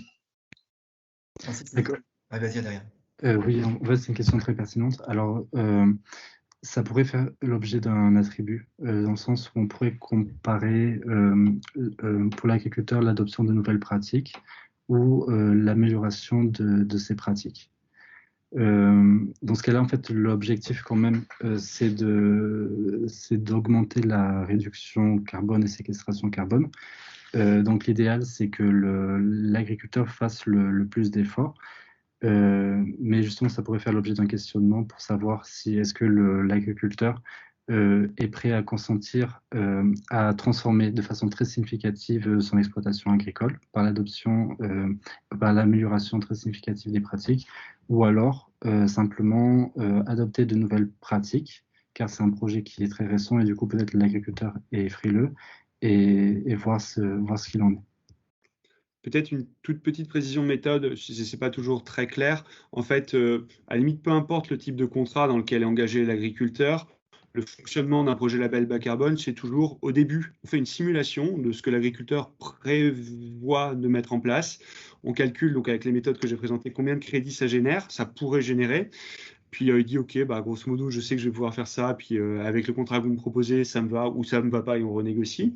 Il part dans son projet et ensuite à la fin du projet, on va refaire la simulation sur base de la réalité des pratiques parce que par exemple, bah, il a annoncé qu'il allait faire des couverts à temps et puis vous savez bien, c'est jamais exactement comme on a prévu. Donc en fait, il va derrière être rémunéré dans les conditions du contrat, mais sur base de ce qu'il aura réellement mis en place. Donc s'il est plus performant que ce qu'il avait indiqué, ça génère plus de crédits. Et là aussi, il faut peut-être introduire dans le contrat une clause, bah, qu'est-ce qui se passe si on est au-dessus de la cible? Et puis, il se peut qu'il soit en dessous. Voilà. Là encore, l'intérêt d'avoir des outils et qui lui permettent de suivre année après année où il en est et de pouvoir modéliser de nouvelles trajectoires s'il le souhaite. Et j'apporterai juste un complément. Il y a une modalité, je ne sais pas Adrien si tu l'as prise en compte, mais une possibilité, c'est que de ne faire préfinancer qu'une partie de ce qu'il prévoit de réaliser. Je prévois de faire 100 crédits, j'en sais rien, et ben je précontractualise 20%, 50%, 75%, parce que je parie sur une augmentation à la hausse du marché, et puis je me garde le reste pour le négocier au prix du marché à date, ou alors le garder dans ma poche et puis le revendre 5 ans plus tard ensuite, quoi. Et pour rajouter un complément relativement à la remarque de Christian, alors il y a certes la question de l'agriculteur va mettre en place des nouvelles pratiques ou optimiser des pratiques existantes, ou même chercher à valoriser les pratiques qu'il a déjà mis en place. Mais il y a aussi effectivement la question du mode de paiement. Donc, est-ce que la rémunération se fait selon une obligation de moyens? Donc, l'agriculteur coche 3 pratiques. Et pour ces 3 pratiques, quel que soit son résultat en matière de tonnes de CO2 évitées, il obtient une rémunération. Ou est-ce que l'agriculteur obtient une rémunération directement corrélée à sa performance carbone, quoi. Alors, juste petite précision, ce que tu viens de mentionner là, Étienne, c'est dans le cas où on a plusieurs sources de financement possibles. Le financement pour les crédits carbone, ce n'est pas une obligation de moyens. Enfin, on vérifie qu'il a bien mis en œuvre les pratiques, on calcule et c'est en fonction de ça que se passe la rémunération. Je précise parce que dans l'attribut 1, en effet, et Adrien a raison de le proposer, il peut y avoir différentes sources de financement et certaines peuvent être sur d'autres modalités. Mais pour un crédit, c'est toujours en fonction de ce qui a été réalisé, mesuré et de la quantité de crédit calculé. Très bien. Est-ce qu'il y a d'autres questions de compréhension avant juste de lancer en 1 minute, voilà, pour les participants présents, le petit sondage sur vos 3 attributs préférés, ceux sur lesquels il semble important d'obtenir des réponses des agriculteurs pour qualifier leur projet carbone idéal. S'il n'y a pas de... Moi, j'avais une question un peu complémentaire de compréhension. En fait, j'ai un petit peu encore du mal à voir le lien. Quelle est la différence ou le lien, comment s'imbrique le label bas carbone et cette démarche Carbon Sync? Est-ce que une démarche label bas carbone s'intégrerait dans une des possibilités justement de financement et du coup il y aurait certains critères bien spécifiques liés à ça? Enfin voilà, j'ai un peu du mal encore à bien comprendre le lien entre les deux. Je vais devoir rallumer sa caméra, peut-être que tu veux... Si tu veux, je réponds, Étienne, c'est comme tu... Vas-y. Alors peut-être, en fait, Carbon Sync, puis Étienne, je pars sous le contrôle d'Étienne, mais a pour ambition de penser à un modèle de financement de la transition bas carbone des exploitations agricoles. Il y a plusieurs canaux de financement possibles de la transition bas carbone. J'ai présenté la manière, ce qui est dans le cadre du label bas carbone, c'est les crédits carbone. Donc ça, c'est on calcule les crédits, c'est certifié par le label bas carbone, on les vend à des acheteurs. Mais il y a d'autres canaux de financement possibles et qui peuvent être cumulés. Le premier, le plus évident, c'est les primes de filière. Ça peut prendre toutes les formes qu'on veut. Il peut y avoir à cela des aides régionales qui vont venir se cumuler. Il peut y avoir des PSE. On peut travailler avec les agences de l'eau éventuellement. Toute forme de subvention publique et demain une subvention PAC. Et en fait, chacun de ces canaux de financement va prendre une forme contractuelle qui peut être différente et qui a ses propres règles. Voilà. Encore une fois, d'où l'importance d'avoir des outils qui permettent d'embrasser large et qui vous fournissent un outil. Il faut pas un outil label bas carbone, il faut un outil carbone compatible entre autres choses avec le label bas carbone. Parce que vous voyez que si vous avez une multiplicité de canaux de financement, il faut que vous soyez capable de sortir une multiplicité d'indicateurs et pas que vous ayez à chaque fois à mettre un nouvel outil pour calculer un nouvel indicateur. Donc les outils doivent aussi être complètement homogènes avec l'écosystème numérique digital s'il existe, ou pouvoir fonctionner sans écosystème numérique digital s'il n'y en a pas ou s'il est mal enseigné. Et voilà. Mais donc, je reviens à votre question. Là, on est sur en fait, là, on a pris un peu de hauteur par rapport à mon exposé. Moi, j'étais vraiment focus financement dans le cadre du label bas carbone par des crédits carbone. Et là, on est au niveau Carbon Think où c'est toute source de financement possible. Ok, merci. Je pense que c'est clair. Ouais. Merci. Alors, pour répondre à la question d'Adrien, là, vous avez donc 7 attributs en orange affichés à l'écran. Est-ce que par le biais du chat, voilà, on va vous laisser 1 ou 2 minutes pour répondre, vous pouvez nous donner votre top 3 des attributs à enquêter auprès des agriculteurs du Grand Est. Sachant qu'effectivement, on vous renverra aux participants que ça intéresse, voilà, l'enquête par mail pour que vous puissiez la commenter aussi directement avant sa diffusion. Ok, donc Suzanne a déjà répondu. 3, 4, 7, 3, 7, 4. Ah bon, c'est bien maintenant. On a un choix plutôt simple. Je te laisse les commenter, Adrien, en direct si tu le souhaites. D'accord.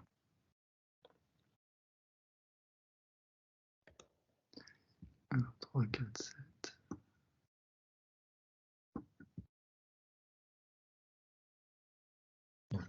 La question de l'assistance ressort fort, ainsi que la question du contrôle. Voilà, donc effectivement, Edouard a beaucoup insisté sur le besoin d'accompagner les agriculteurs. Et bien évidemment, ça peut avoir un coût, donc il peut y avoir des arbitrages à faire. Le 7 aussi, et la durée du contrat. Donc effectivement, là, on se positionne dans le cadre de cette enquête dans un cadre plus large que le label bas carbone, puisque le label bas carbone n'autorise que le renouvellement du contrat que sur une seule période de 5 ans, au-delà des 5 premières années, me semble-t-il.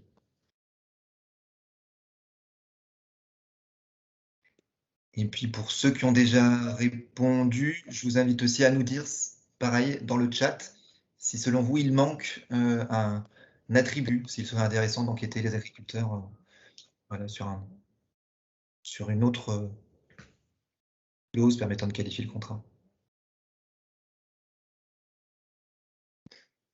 Christian ayant évoqué voilà, le fait d'être rémunéré selon les moyens que l'on déploie ou selon les résultats que l'on atteint.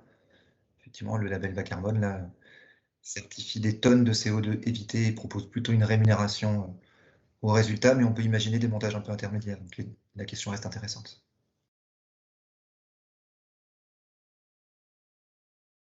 Hop. 3, 5, 7, 1, 6, 7. Ok. Bah, on devrait pouvoir retirer des premiers enseignements là, de vos réponses. Alors, on ne peut pas en faire une synthèse en direct, hein. Mais vous les voyez comme nous. Et donc, si il vous semble important voilà, d'interroger les agriculteurs sur un autre point pour savoir quel serait leur projet carbone idéal, vous pouvez nous le préciser ici.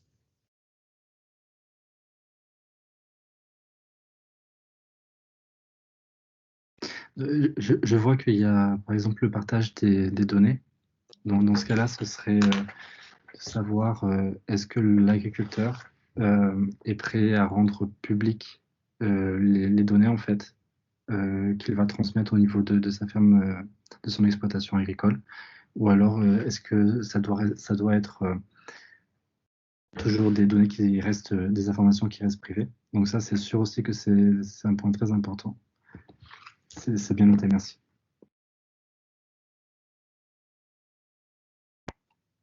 C'est aussi une remarque sur la complémentarité, effectivement, entre des marques de certification, label bas carbone, HVE. Donc, à voir comment est-ce qu'on l'intègre dans le cadre de cette enquête.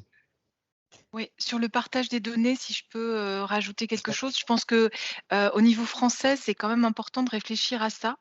Parce que quand on se compare au niveau international, on voit qu'il y a des pays dans lesquels cette consolidation des données des agriculteurs, elle se fait de manière automatique. Je pense à l'Irlande, je pense aux Pays-Bas, je pense à la Suisse, enfin à d'autres pays européens. Et je pense que là-dessus, cette question de confidentialité sur les données, c'est un frein quelquefois à la progression. Oui, tout à fait. Très bonne remarque. Merci Suzanne, qui en veille sur toutes les initiatives à l'échelle de l'Europe en matière de carbone et avec lesquelles on est en contact. Donc on pourra échanger sur ce point. Oui. C'est une dimension importante aussi côté recherche, parce qu'on se plaint souvent justement de ne pas avoir accès à ce type de données qui permettrait aussi de faire avancer nos connaissances par rapport à tout ça. Donc il y a une dimension qui est assez large sur cette question du partage de données. Destination des crédits, oui, c'est une remarque effectivement importante, parce qu'on évoque souvent le fait qu'un financeur vienne choisir ses agriculteurs ou son groupe d'agriculteurs, mais peut-être que l'inverse peut aussi s'opérer, qu'un agriculteur peut avoir son mot à dire sur le choix du financeur qui rémunère son action carbone. Et puis, dimension collective entre agriculteurs au cours du contrat, oui, c'est aussi un point qu'il faudrait sûrement préciser en mesurant bien quels sont les impacts pour un agriculteur s'il s'engage seul ou s'il s'engage au sein d'un collectif. Alors, il y a certes des impacts en matière de réduction de coûts sur tout ce qui est contrôle, par exemple, ou éventuellement accompagnement conseil, mais il peut peut-être y en avoir d'autres.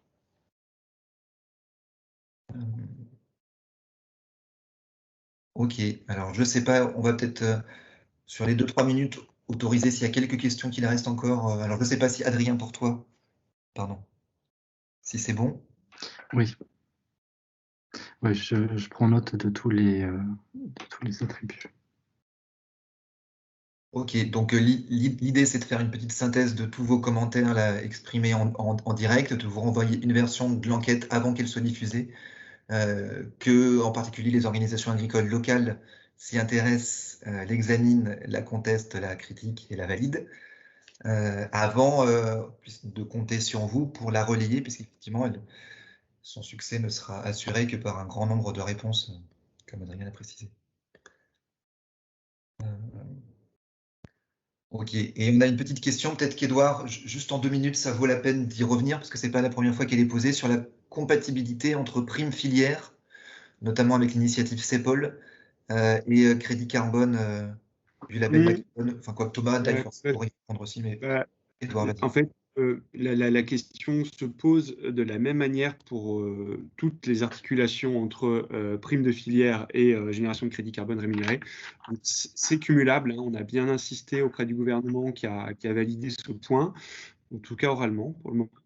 Que les deux sont cumulables. Après, d'un point de vue méthodologique, il est préférable de commencer par mettre les exploitations en projet label bas carbone, tout simplement parce qu'on mesure la différence entre un état initial et un état en cours de projet, et ensuite de venir mettre en place les actions filières et se faire rémunérer pour. Si on fait l'inverse, au moment de monter le projet génération de crédit carbone, on part d'un niveau déjà pas mal, et donc c'est difficile, ça fait autant de crédit en moins, quoi. Voilà. Mais oui, les deux sont cumulables. Donc Thomas, Dai4C, qui suit très près aussi en lien avec le ministère de la Transition écologique, le déploiement du label bas carbone. Tu confirmes bien ce point. Enfin, je fais toute confiance à Edouard, mais voilà, pour nos participants. Non, mais c'est une question qu'on pose très souvent, hein, et sur laquelle on a tiqué. Ça fait typiquement partie des sujets sur lesquels le label bas carbone, moi je l'interprète comme c'est une nouvelle génération de cadres de certification bien plus adaptés que les labels existants type Verra, type Gold Standard, Pourquoi? Parce qu'il veut avoir la souplesse de se fondre dans la réalité de l'économie agricole. Et si on calque en fait les principes de la finance carbone telle qu'elle a été conçue au début à l'agriculture, il y a tout un tas de critères, l'additionnalité, le non-double compte, qui font que c'est inapplicable en agriculture, sauf à ne faire que ça en fait, et à se couper, voilà. Mais bon, je ne vais pas rentrer dans les détails techniques, mais du coup, oui, dans le label bas carbone, c'est possible de cumuler les deux. Je souscris à ce que dit Edouard, tout à fait. Ok. Merci Thomas. Merci beaucoup. Alors Adrien, tu as vu, voilà, si tu veux rajouter un dernier commentaire en guise de conclusion à ton intervention, vas-y, et puis je conclurai ces 2 heures de webinaire. D'accord. Je vous remercie beaucoup pour vos retours. On fera la synthèse justement des attributs qui sont les plus importants. Et puis pour ceux qui le souhaitent, on vous partagera notamment plus de détails en fait sur le format du questionnaire et la présentation de l'enquête. Et vos retours seront encore là très, très pertinents parce que ça nous permettra justement d'avoir une étude qui est plus proche en fait de la réalité des agriculteurs, notamment pour mesurer leur adhésion par rapport au projet carbonifique. Donc voilà, c'est tout. Je vous remercie beaucoup. Merci beaucoup Adrien. Voilà, donc l'heure de la fin de notre échange approche. Juste quelques mots de conclusion. Et puis voilà, vous donnez rendez-vous pour un événement à venir.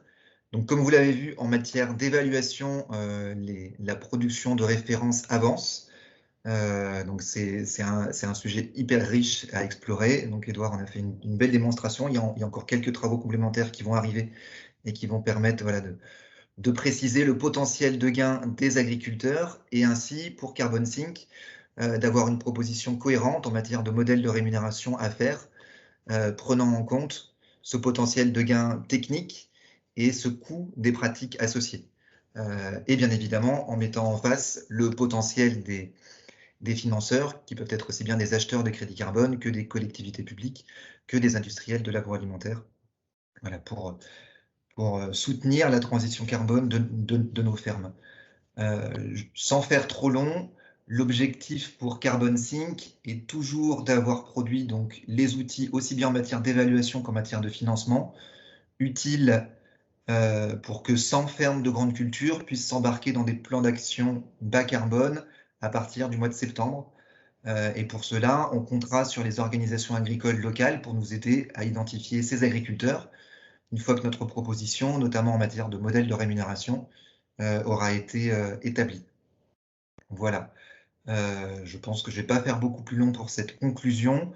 Juste vous dire que les culturales sont maintenues. Alors, à quelques précautions sanitaires près, mais donc c'est un grand salon agricole qui aura lieu cette année en Grand Est sur notre ferme expérimentale, donc près de Reims, mi-juin, donc événement organisé par Arvalis, et que notamment AgroSolutions ou encore TerraSolis, donc on y sera.